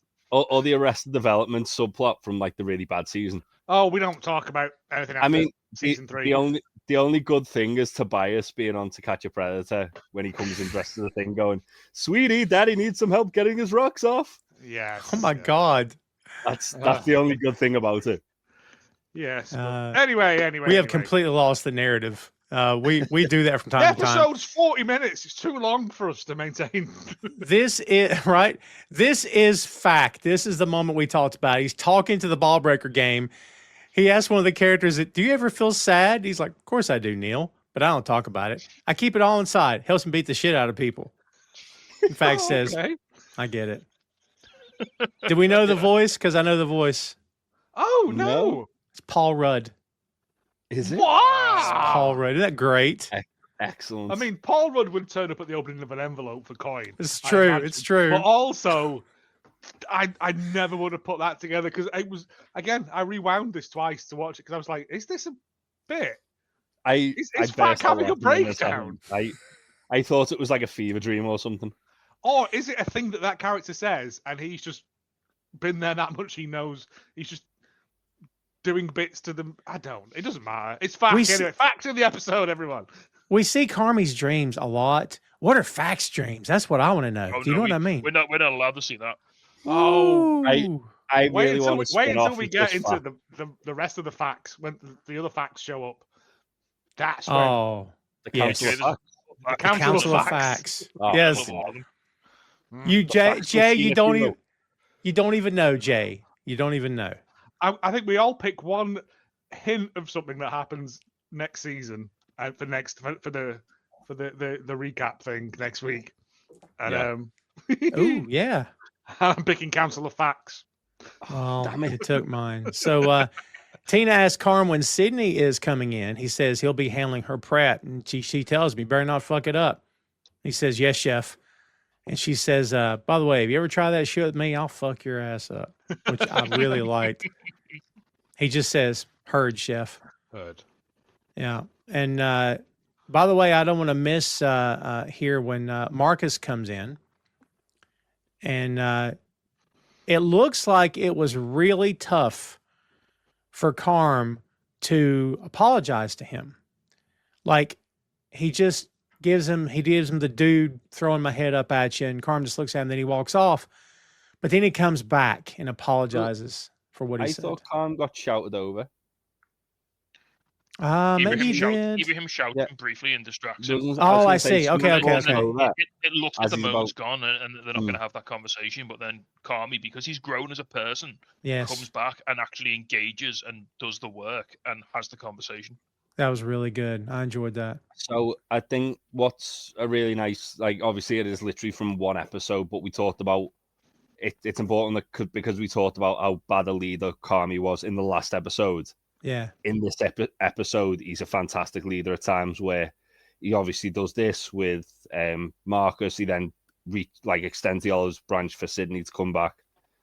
And again, it's we were saying like Marcus and Sydney both handled this kind of shitty, but as a manager, Carmy, who was also realizes he was in the wrong to a degree, Carmy's done the right thing here and he's been brilliant as a leader.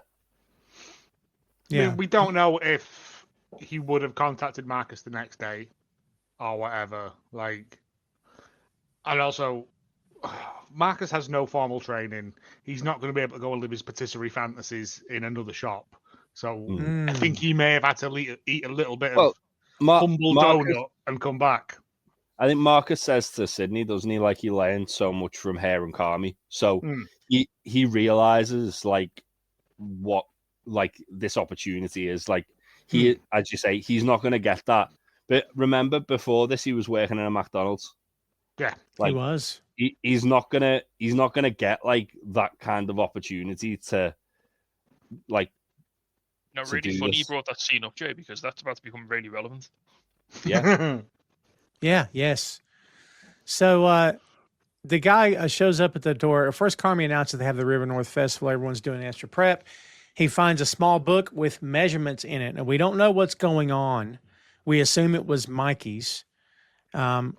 There's a delivery at the front. It's 200 No, pounds. The book No, he that finds was it's Sydney's recipe for the Sydney's. future. Yeah, there's no Oh, way is that it? Mikey's book wouldn't be. He scrubbed that kitchen from top to bottom. He would have found that It's book. Sydney's. That's It's fair. Sydney's recipe book. It's Yeah, specifically For the the method, risotto. the recipe for the risotto and the short rib. Yeah.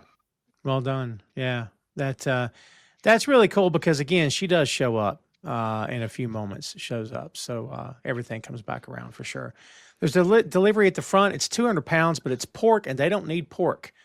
Guy's like, I was the delivery guy, right? And Carm takes it anyway. Classic delivery man. What do Your I fucking care? Problem now, mate. It's just what's on the van, mate. It's all I've got, Yeah. you know. Sign it, don't sign it. I don't care. Yeah. Take it up with Lou, I think he says, isn't it? And Yeah, yeah. you know, Carm takes it anyway. He goes in the cooler, and nothing is that prepped. bit- Are we surprised? that bit Nothing's prepped. No. I don't think it was the fact that nothing was prepped. I think there was nothing in there. So he's like, There's no beef. there's no It's beef. true.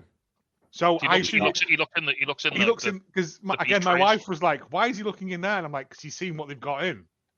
He shouldn't have had his cooked meat on the bottom shelf as well." But whatever. Yeah. It depends what they're using each side of the fridge for. It's fine. But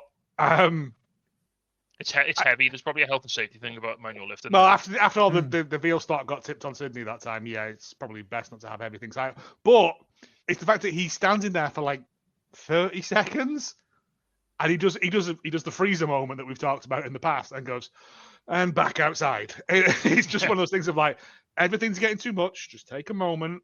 And it says a lot that this in the first episode, like we saw, this would have been a whole subplot of, oh no, they've got no beef, everything's ruined. But Carmy's just able to deal with it. We don't see how he deals with it, but he's just able to deal with it. We'll just do pulled pork today. I mean, you say that, but then he kind of just like he kind of like goes into a bit of a fugue state, doesn't he? Where he like just pulls out a cigarette and tries to light it on the stove, and then here we are to the big scene. Yeah. So, Tom, do you want to walk us through this scene? Well, wait there. Is this before or after the Fack and Richie scene?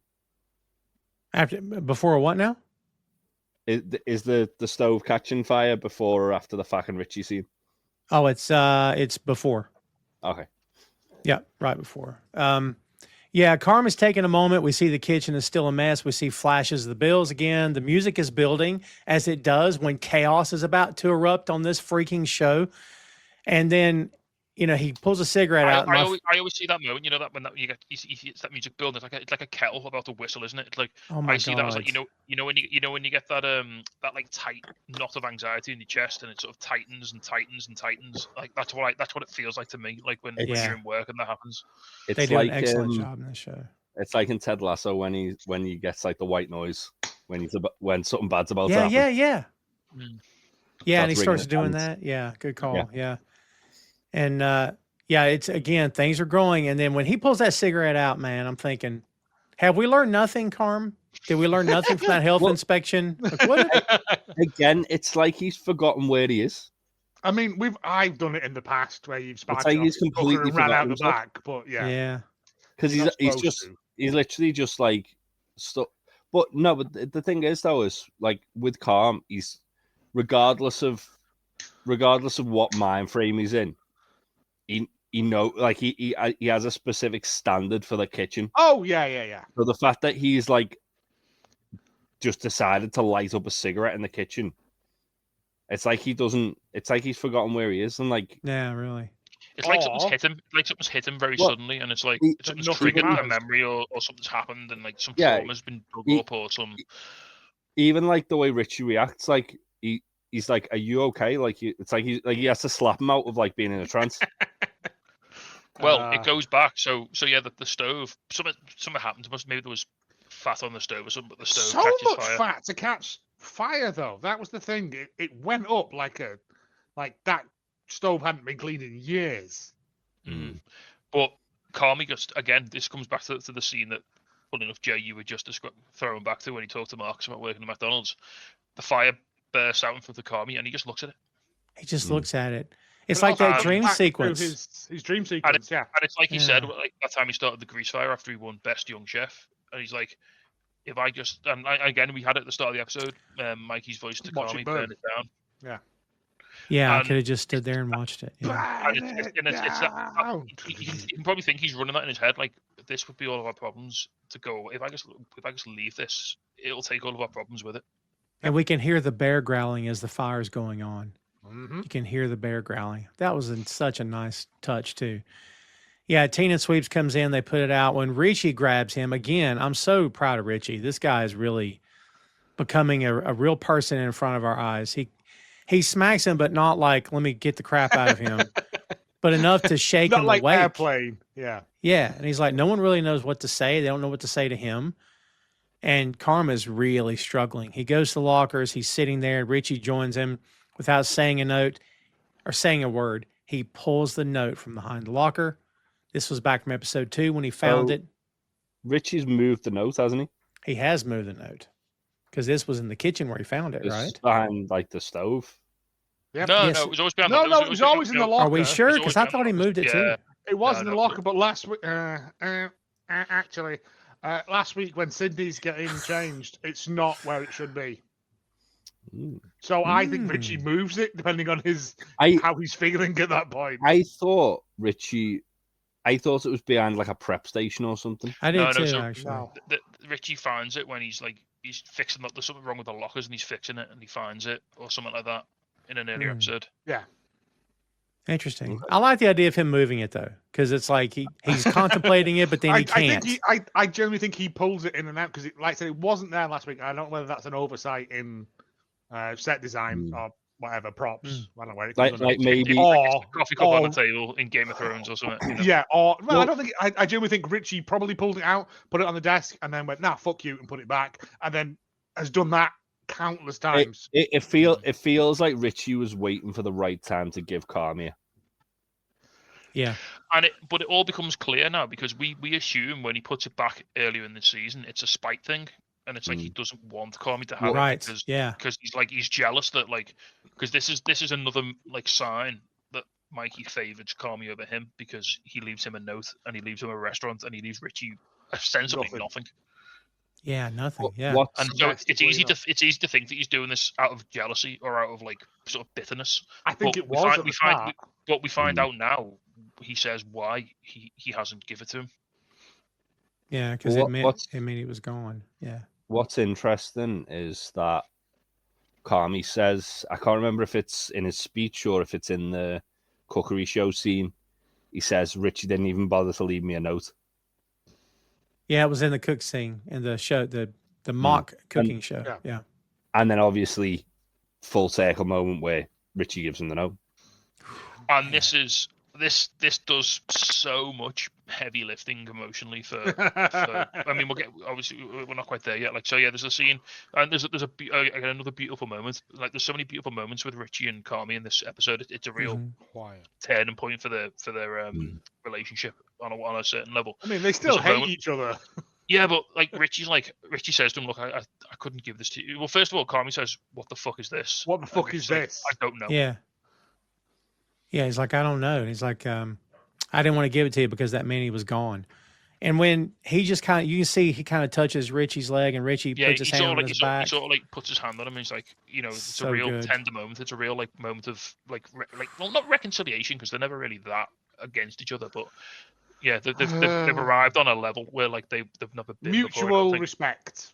Yeah, and they've instead of both sort of straddling this chasm of grief that Mikey's death left them, they're kind of bonding over it now. Yeah. Yeah. Guys have a way of saying I've got you without saying I've got you. And that's kind of, I think to me, it was their way of going, I got you, man. We're good. You know what I mean? For most of the season, all the characters have been isolated because of the situation they've been left Yes. in. This grief has been very isolating. It's been very sort of dehumanizing. It's only in this last episode when everyone sort of pulls it together and they sort of think, oh no, we can really support each other here. Could have been doing this from day one, but I mean, it's tough. I get it, but yeah, y'all had each other the whole time, right? You get used to what you know, don't you? Isn't that a Wizard of Oz line? You were here the whole time, or something like that. I don't know. But, You've always been here. That's it. isn't it? Yeah. He takes the note now. Very in the back different alleyway. films, The Wizard of Oz and The Shining. Right? It was a very weird Christmas when they showed the wrong one. He takes a note out the back alley. Everything. Yeah, and he debates on opening it. He says "stupid" out loud. He takes his phone out, and we see Sid cooking up a storm in her kitchen. Sid is cooking as if she's at work in her kitchen. She's writing recipes. Yes. About, carrot puree and sea bass brackets, and that's how I write recipes. Is just name two things and put commas after them and things. Caramelize some onions, because why not? Peanut butter and pot noodles? Question mark? Yeah. Caramelized onions are heavy. To be fair, them onions made me hungry. I will eat Yeah. a 5-course meal, and if someone's frying onions nearby, I'll have something else. Like, there's something about it. Yeah. It's One of this primal sense that just I think it really is. We're just evolutionarily programmed to find that. Just fried insatiable onions, like on a flat grill, like slightly burnt, but not burnt, like charred. And you know man. when you start making a curry and you got your onion and garlic going in the pan, like that is the best smell in the entire universe. Yes. Yeah. Low and slow. Just Low and slow. Oh. I like that.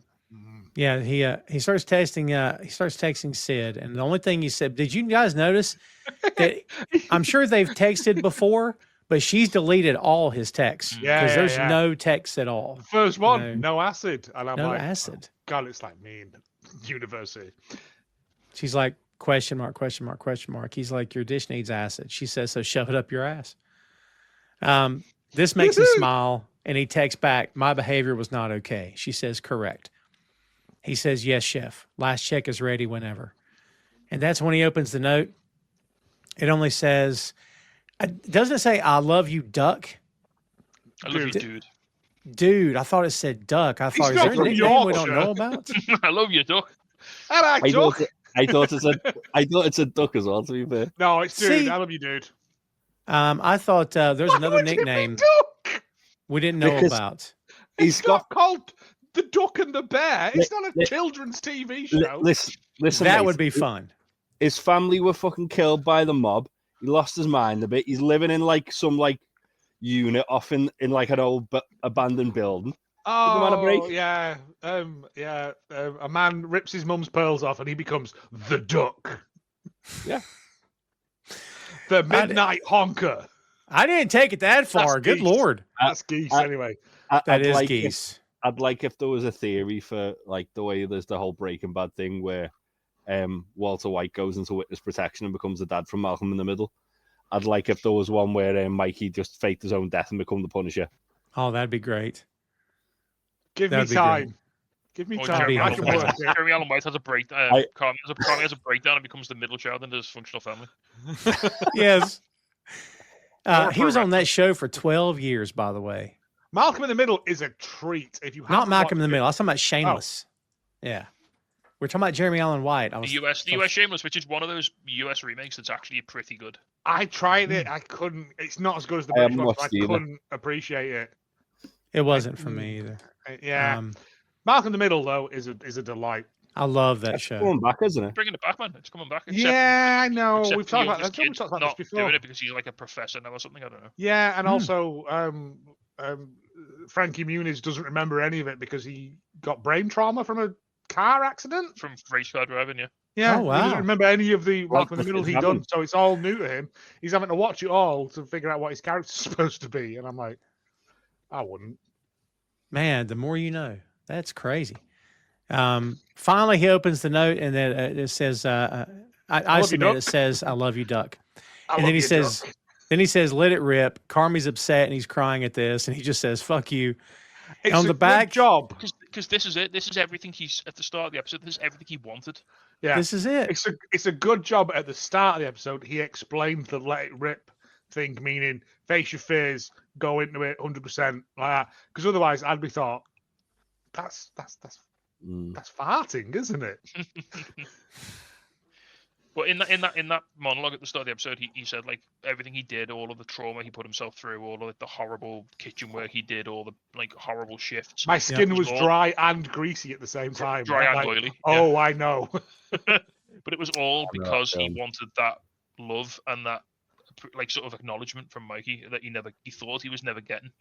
And it turns out it was there the whole time. Again, they just had to communicate better. You know, who'd have thought? But was it? Or did Mikey keep him away to protect him? Mikey kept him.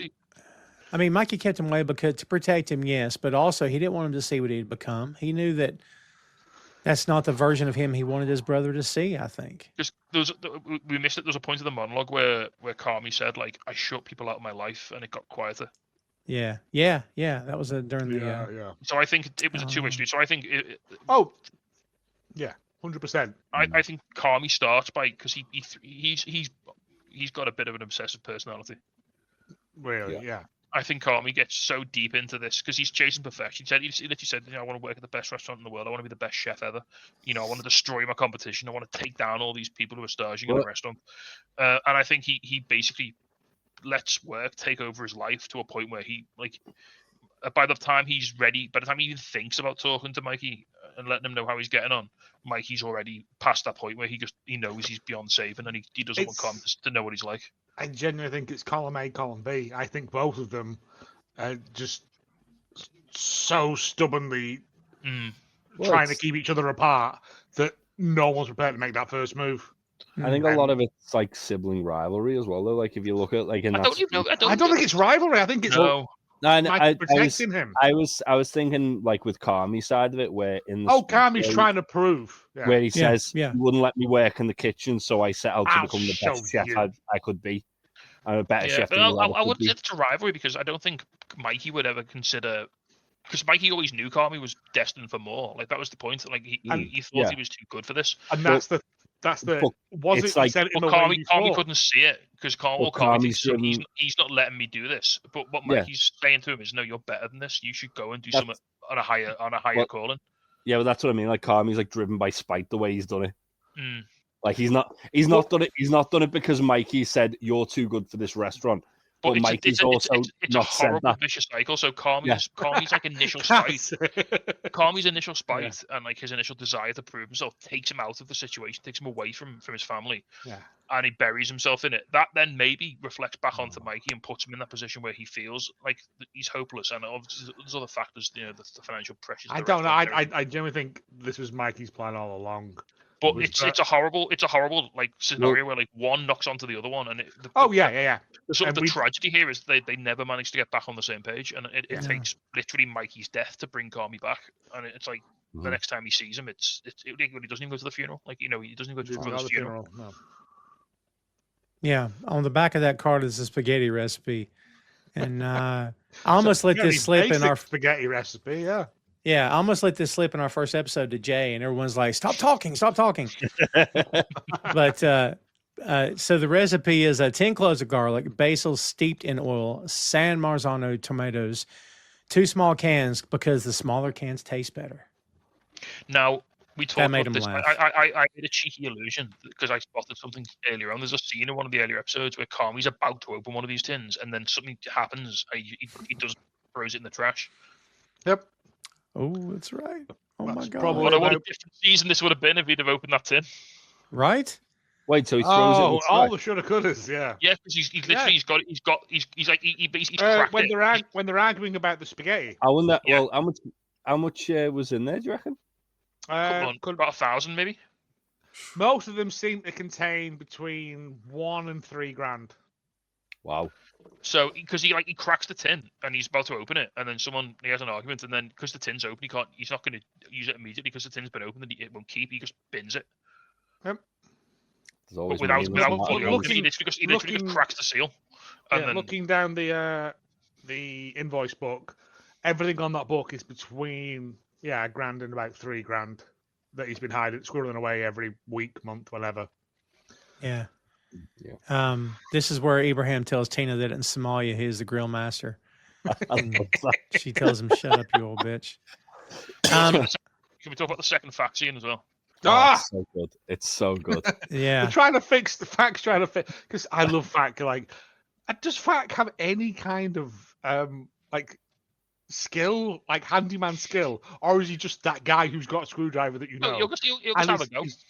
He's just hanging about. Like, Well, You'll have a go. You'll have a go. I'll have a look. I'll have a look at that. Yeah. He's trying to fix the soda machine, isn't he? trying to fix the soda machine because the streams are conjoining and something. And I was like, are we doing Ghostbuster Bill Murray bits again? Hope so. Everything. So much of Richie's humor is based on like 80s films, aren't they? You know, it's like, yeah, but he's specifically Ghostbusters. But Richie launches into him and he's like, we're trying to give you an opportunity here, a chance. We're trying to give you a job. And then Fack, realizing that he's got nothing, just goes, so you got stabbed, didn't you? And you just shook it off. It was really manly. And Richie just goes like, yeah. It's so good. Like it's pretty dope. Look pretty cool. The way he goes, that's pretty cool. That. Like you just walked it off. It was pretty tough. Richie's like, no shit, it was. Yeah. Real straight face. And I'm like, oh, that's not the first time Fact's done that. Like, he knows how to Richie up, doesn't he? He that's knows got exactly ammunition in that for months. As well, because obviously in the previous episodes where like Richie was like just fucking with Fack while Fack was trying to fix the toilet, and you can tell Fack realizes because Richie's starting to like needle away at him. You can tell Fack's like, oh fuck, here we go again. Yeah. There's, by the way, there's no music, there's no noise, there's no chaos. Prep is continuing. There's no rush. Everything's okay. It's lovely. It's bizarro land for this show. It is a weird moment of clarity. So they tease us twice in this episode with like the premise of like a busy service, and they never show us it. No. Yeah, because when they're like getting ready, because Carm's like talked everyone through the prep, and then it's when Tina goes, "Who's doing family?" He's like, "I've got that, chef," and then. It shows Carm really calmly, like preparing. He's making the onions off the card. Yeah. Mm-hmm. Yes. And this is where he calls for housekeeping. They all respond. He goes to open a can of tomatoes. He pours them into a pan. He sees inside a stack of money wrapped in plastic, and it's a serious stack of money, kids. He yells for Richie, and then we see all the cans being brought up to the kitchen. It is what I believe you would call Benjamins. Yes. Also, it's all about the Benjamins, you know. That the amount of garlic in the oil is not enough. In my house, he goes, cousin, and Richie goes, what? And he goes, cousin, help. Yeah. In my house, it's all about the Washingtons. You know what I mean? So there you go.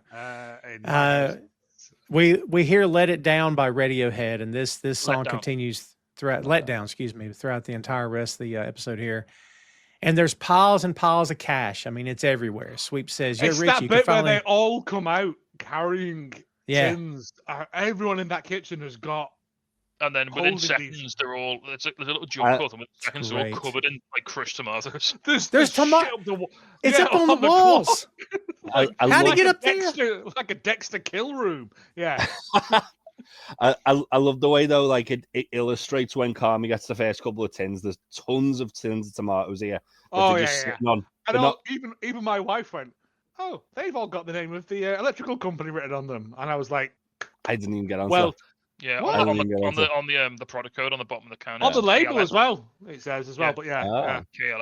It's KLM. So based on the ledger that we saw before, there's about just over 300 grand. Was the final figure? 330, I think it was. Yeah, because he borrowed 330 from Cicero. Yeah. Well, as they're counting it out, Richie's got a big old school calculator that he's bashing away on as well. Yeah. Sweep says, "Yo, Richie, you can finally get a new CD for your car." I like that line a lot. Well, again, this is one of those beautiful unifying moments. Fuck. This is what brings them together. This is like, okay, we could do something with this.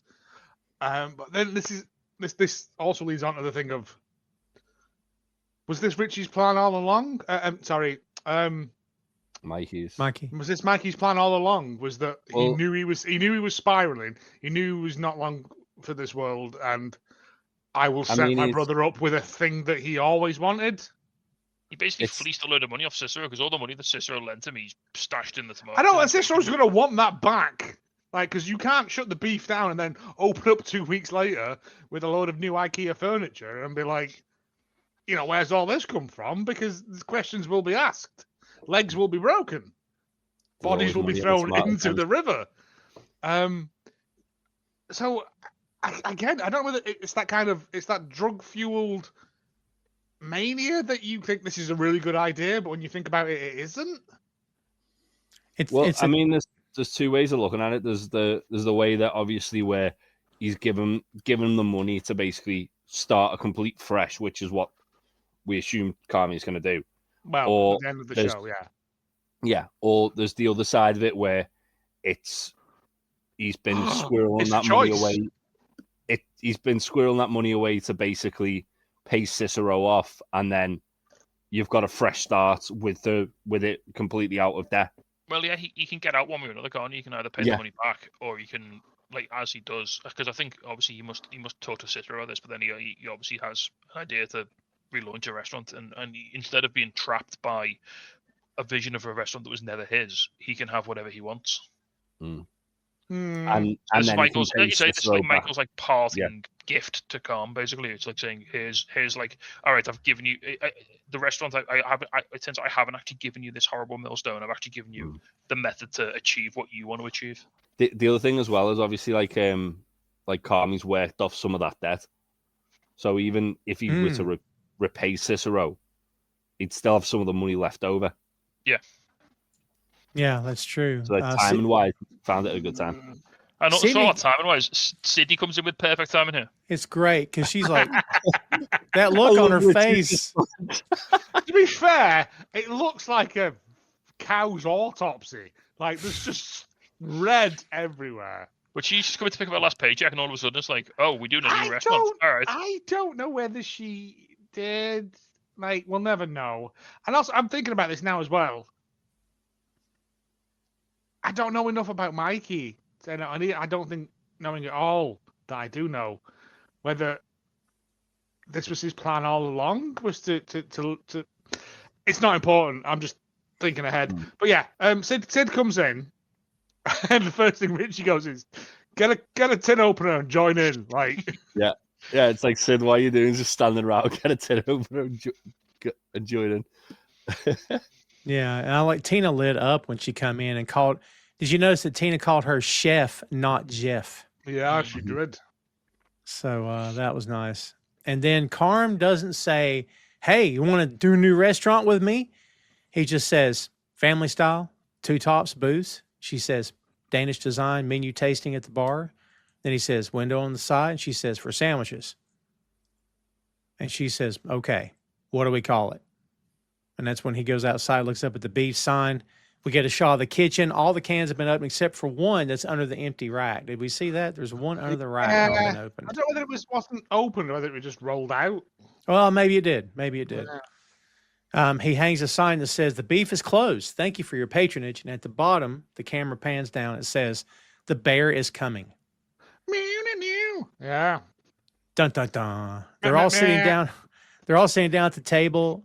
By the way, Sugar and Pete, it warmed my heart to see Pete there. Oh, Sugar and Pete and Chester's there, yeah. Chester's there, and I'm like, this was the bit that really got me. Yeah, because I'm like, this is Mikey's last gift. Is them sitting having one big fun. They're all just chatting too. Like, I think was it Richie's like, and then your grandfather died, and they're laughing about it. Like it's one of them good meals when you just Richie's holding court. You see that like these are people who at the start of this series, they were all defined by their grief and their loss of Mikey. Well, and now, as we said before, now they're finally like they're bonding together over it, and they're sort of supporting each other. And hey, maybe that was that's all they needed to do all along. But hey. Well, when you look at like the earlier episodes as well, they're never all sat together around the table. They're all sat at different tables, or they're sat off in like groups. Whereas this is the first time they're all in one big group. We're finding a fuckload of money in tomato cans to do for your That'll brighten your day really quick. Well, I Yeah, mean, the it fact really that helped it. Sugar is in there eating, and Sugar wouldn't even go into the building at the start of the season. Yeah, but I'm sure if you phoned up and said we found 300 grand of cold Yeah. cash. Yeah. Oh, great! I'm not going to get bummed by the tax man. Sweet. And you've made spaghettis. Even better. Well, the last bit is what gets you because Carmy, as they're going around the table, and Carmy just looks up, and you see Mikey who looks over his shoulder and smiles at him, and that one got me as well. So that got me too. Whew. And that's Before we we finish, fake black. can I just talk about the song "Let Down" by Radiohead plays throughout this whole scene. It plays over the credits as well. Obviously, we've talked a lot about the music, and the music's always really good, well chosen. It's very carefully chosen. So I actually did a bit of a dive because I'm a bit of a Radiohead guy. I like a lot of Radiohead. So this is from the 1997 album OK Computer. Apparently, according to Tom York, the lead singer and the chief songwriter, the lyrics are about a fear of being trapped. Oh, interesting. Specifically, he said, it's about that feeling you get when you're in transit, but you're not in control of it. You just go past thousands of places and thousands of people, and you're completely removed from it. There's a specific line in the song, don't get sentimental, it always ends up in drivel, to which Tom York said, sentimentality is being emotional for the sake of it. We're bombarded with sentiment, people emoting, that's the letdown, feeling every emotion is fake, or rather every emotion is on the same plane, whether it's a car advert or a pop song. York felt that skepticism of emotion was a characteristic of Generation X, and that it informed the album OK Computer. Interesting. Tom York's a big mad-eyed weirdo. So, but a lot of the themes there of dealing with emotions, of feeling trapped, of feeling like like you're not in control, like in forms like Richie feeling that like everything's passing him by. That we've discussed like the bear feeling like a trap that everyone's sort of stuck in. We've talked about like the sort of relationship people have with their emotions, and like the sort of there are characters who are like over emotional, there are characters who aren't emotional enough, and yeah, it all sort of comes together in the way that this song sort of portrays everything, which is kind of cool. That's well said. Yeah, it. Again, like we like you said, we've always talked about the soundtrack of these shows, how it just plays an important role. Like it just sets the tone of a lot of these scenes and these characters as well. I mean, I got to be honest with you guys. The minute that I saw this ending, I was on the same page with y'all. It's like, well, if they'd stopped at this, I think I would have been okay with that, because then you could just let your imagination write the rest of the story and say, well, I wonder what it would have looked like when they opened the new restaurant, and I bet they did this, and I'll bet he did this and said this, which it's great that it came back, but I thought it was a heck of a way to end this season, man. Fantastic. I genuinely think, I don't know, I genuinely think it was picked up for a second season before it even aired. Like, it got shown around to They probably the higher up people who it probably would have been decide written before it got renewed. But again, it never occurred to me until Tasty said it that like it could have ended there and it would have been sweet. It would have been one of those beautiful things that exists. Like just one season, like Firefly. You know what I mean? Like just one season and it's done. Could have been more, except with less wrong-uns. Yes. There's only 2 wrong ones in there, I think. It's still a few, and one of them's the bloody director. Yeah, that's nearly like 50% of your cast. Yeah, but yeah, it's a lovely way of rounding it out. It's a nice ending. It is. Everyone's kind of at peace, and yeah, it's beautiful. Like genuinely, the ending bit of it always makes me smile. Just that bit where he looks over. Yeah, and I don't think it's him sitting there doing it. I think it's a weird flashback to them cooking. It's done like a flashback. Yeah. And it's just it's not him seeing. No, he's not having a moment. It's just him like remembering good times. And I like, think seeing all of his friends like around the table sharing a meal brings him back. The last gift I will give you is this. Yeah. You've had the cash. Now deal with the heartbreak. Yeah. That trope of seeing a dead character but it's not real. It's just like, I'm so tired of that trope. I've seen too many shows. Only Murders in the Building's doing it, and I hate it. Oh, is it? It's such a divide. I mean, I guess it's whatever, but like, oh god, it gets on my nerves. I like the first. We got burnt out on season 3. Oh, I love the show. Don't get me wrong. It's just they're doing that with Steve Martin's character. I can't remember his name, but it's so earned here because Mikey. Sure. He hangs heavy over this entire series. Like, he does. He's like there's a line, there's a song. I'll send you a link to it. There's a song that I'm a big fan of, and it's about dealing with a person's passing. And there's a line in it which is he's still hearing everything, and it's about how like someone who's gone can just linger over a setting and over that building, which is And this whole episode, I'm not going to go as crass and say it's haunted by Mikey, but he permeates the entire season, like his presence, and this feels like putting that finally to rest. Yeah, I think as well they do like a really like clever way. It's quite a clever way the way they edit it, where obviously with Carmy being like so sleep deprived and like him kind of drifting in and out of almost like micro sleeps, like when he like nearly sets the stove on fire, and there's always like that little bit of a flash of like a flashback or a memory or an anxiety, and it's the same thing they kind of transition within this, where he has the flashback of Mikey, where it shows like a few other bits and then it ends with Mikey, and it's like it's almost like kind of like done in a way to sort of like make a point of that Carmy's like having like his own like internal monologue almost. Opening shot of the season is the bridge, where we now know where Mikey shot himself, and the last shot of the season is Mikey smiling. I don't know what that says, but it's nice, isn't it? It's really nice. Yeah, they circle back again. Like, I have no qualms about any of this episode. It's a beautiful thing. I just can't wait for season 2. Well, good thing is we don't have to wait. You gave my segue to me. So, kids, there's season 1. It didn't take that long, did it? As Joe alluded to, season 2 is coming. And thanks, everybody, for being patient, for following along as we go. Guys, before we get out of here, let's go back around the horn. Jay, we'll start with you this time. Final thoughts on this episode? Wow. It was a roller coaster. I think it was, as I said at the start, I think this was the best episode of the season for me. It was just brilliant. From beginning to end. It took you on a journey. It was just excellent.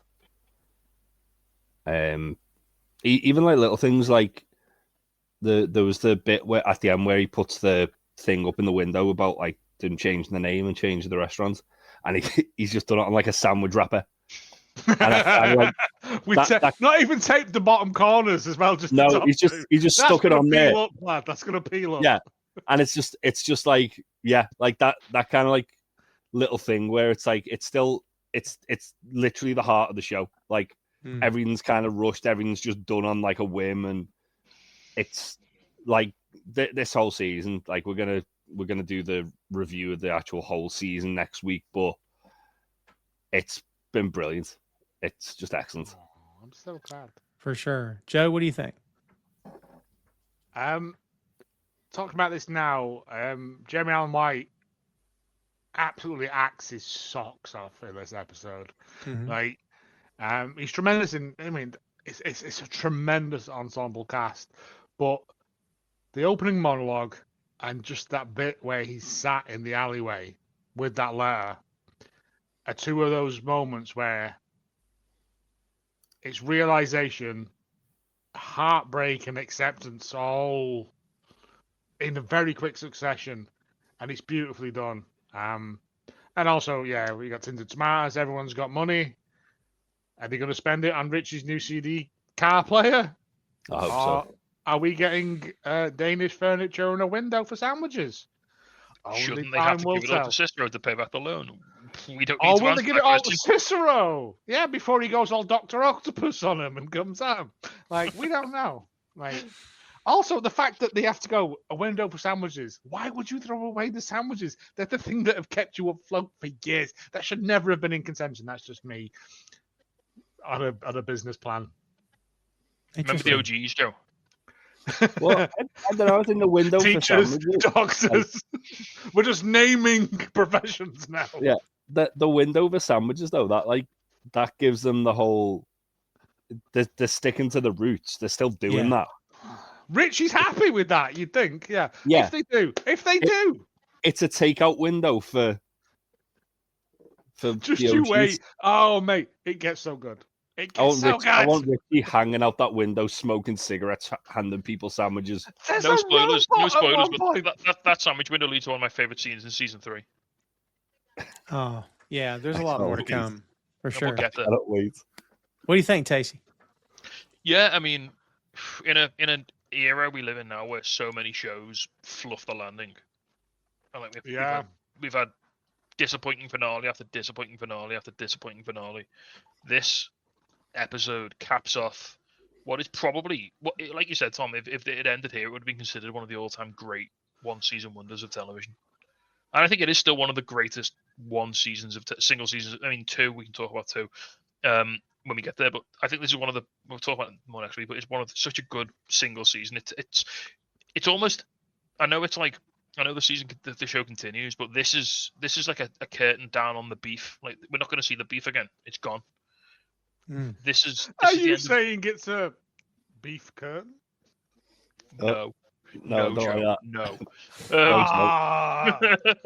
But no, this draws this chapter of the show to a close, and it puts, because the in this it's like when you watch The Wire, the way they present The Wire is that Baltimore is actually the central character, not any of the actual human characters. The city of Baltimore is the central character of the entire show. In this first series, the beef is very much the central character. The building, it's crucial to everything that goes on. It like I think I compared it to Silent Hill earlier in the review, didn't I? Wow. Maybe not quite as insidious as Silent Hill. There's no one running around chopping people up, but it brings, it's the last time we'll see this character, as in this restaurant, be featured in the show, and it does such a wonderful job of sending it off. Did you say beef featured? No, Joe, stop cheapening my. I'm trying to have an emotional hook here. Stop cheapening it. No, I'm gonna cheapen it all. Tacey teed it up, and Joe just kicked it off the tee into the bushes. That's what he did to it. It's fine. You know what? So, I know my role. Taking my swing. Right? Yes. That air horn's one of the best bits of comedy I've ever seen in my life. You kidding me? It's great. Well, kids, there you have it. 8 episodes in the can. Season 1 is one and done, and we're going to be back for season 2. Catch us next week if you're watching in real time. We're going to run down season 1 and tell you what we liked about it, our the hits, and if there were any misses, if we think there were, we'll share those with you as well, and we'll give you everything we got in that. And don't be surprised if you see the 4 of us perhaps enjoying a sandwich or 2. I mean, not 2 each. I'm only going to have the 1. Speak for yourself, Tom. Don't fucking judge me. I'm going to Castro's. Tasty, are you coming? Oh, I might get a Derek's. If I've just been paid, so I can probably afford it. Just look at you with your viable choices of food. All I've got is. We're talking about Cocaine Derek from the Ted Lasso universe. That'd be fine with me. You know what I mean? Imagine if we got him on as a guest on 2 Nations Under 10. Oh my God, that'd be wonderful. Cocaine Derek. Yes. No. That'd be great. I was thinking, who would we get as a guest on this, and why would it be Ibrahim? Because it would have to be Ibrahim. Yeah. Maybe Flash. Ibrahim or Sweeps, I'd say. I'd take Flash. But yeah, you're not getting Matthew. Matthew's too busy, man. Fact's too big for us, man. Fact's way too big for us. He's in the Wrangler adverts now. Have you seen that? I've not. No. Is he pushing his strides into a washing machine while the Clash play? I don't know what. No, he's just sitting there. He's just standing there on the ranch wearing like a plaid shirt with some Wrangler jeans. He's doing that. Make your money while you can. He's in a KFC commercial I saw. We can get Chester probably. Oh, so, yeah, Chester, that'd be good. That'd be good. Or Manny or Angel, I'd take as well. Oh, sure. Both. Get them both. I'd take any of them. The unsung heroes of the Bearcast. We need to shout them out. Yeah. Oh, yeah. There's again, as in the kitchen. Always thank your pot washers at the end of the night. Get them a drink. That's right. Don't get them a pint. Get them a half. Don't want to get ideas about the station. Yeah, exactly. You know what I mean. Same with KPs, like as well. You might go and get the cheese from downstairs, but also I don't owe you a living. As we continue to spiral out of control, we will leave it there, and we'll come back next week and do some more of it. But we hope you've enjoyed the ride, kids. And just like with the Ted Lasso show, we're committed to doing the next season. when I that hope thing Tom's finally green hits. screen falls on him before the end. I don't know what you're talking about. This was a seamless production. Everything's fine. The power of the edit. I'm saying the guy, pay no attention to that man in front of the curtain. That's me. It's the guy behind the curtain you need to worry about. He's pushing it over. I know, right? Jesus. Again, y'all don't know what's going on because I'm not going to tell you. You owe him. That's right. Get knifed in the back alley. All right, kids. Be sure to tune in next week for the season 1 rundown. Still wait. Trying to wrap it up, Joe. Let me wrap it up. Season 1 rundown. See, Ted Lasso show. If y'all watched it all the time, we're all going, dude, let's go all the time. See that? No, stop it. You're not fooling me with that garbage. All right, that's it. We're getting out of here. Thanks, everybody, for watching. My voice is cracked. See what happens? We appreciate you. Be sure to follow all the shows on Boink Studios on the YouTube. Check out boinkstudios.com and all the podcasts from these gentlemen you see before you, all 4 of us. We greatly appreciate it. Be sure to follow us on the socials and tune back in next week for the season 1 rundown. And we'll see you then. For Big Tasty, for Joe and for Jay, I'm Tom. And we'll see you next time, kids.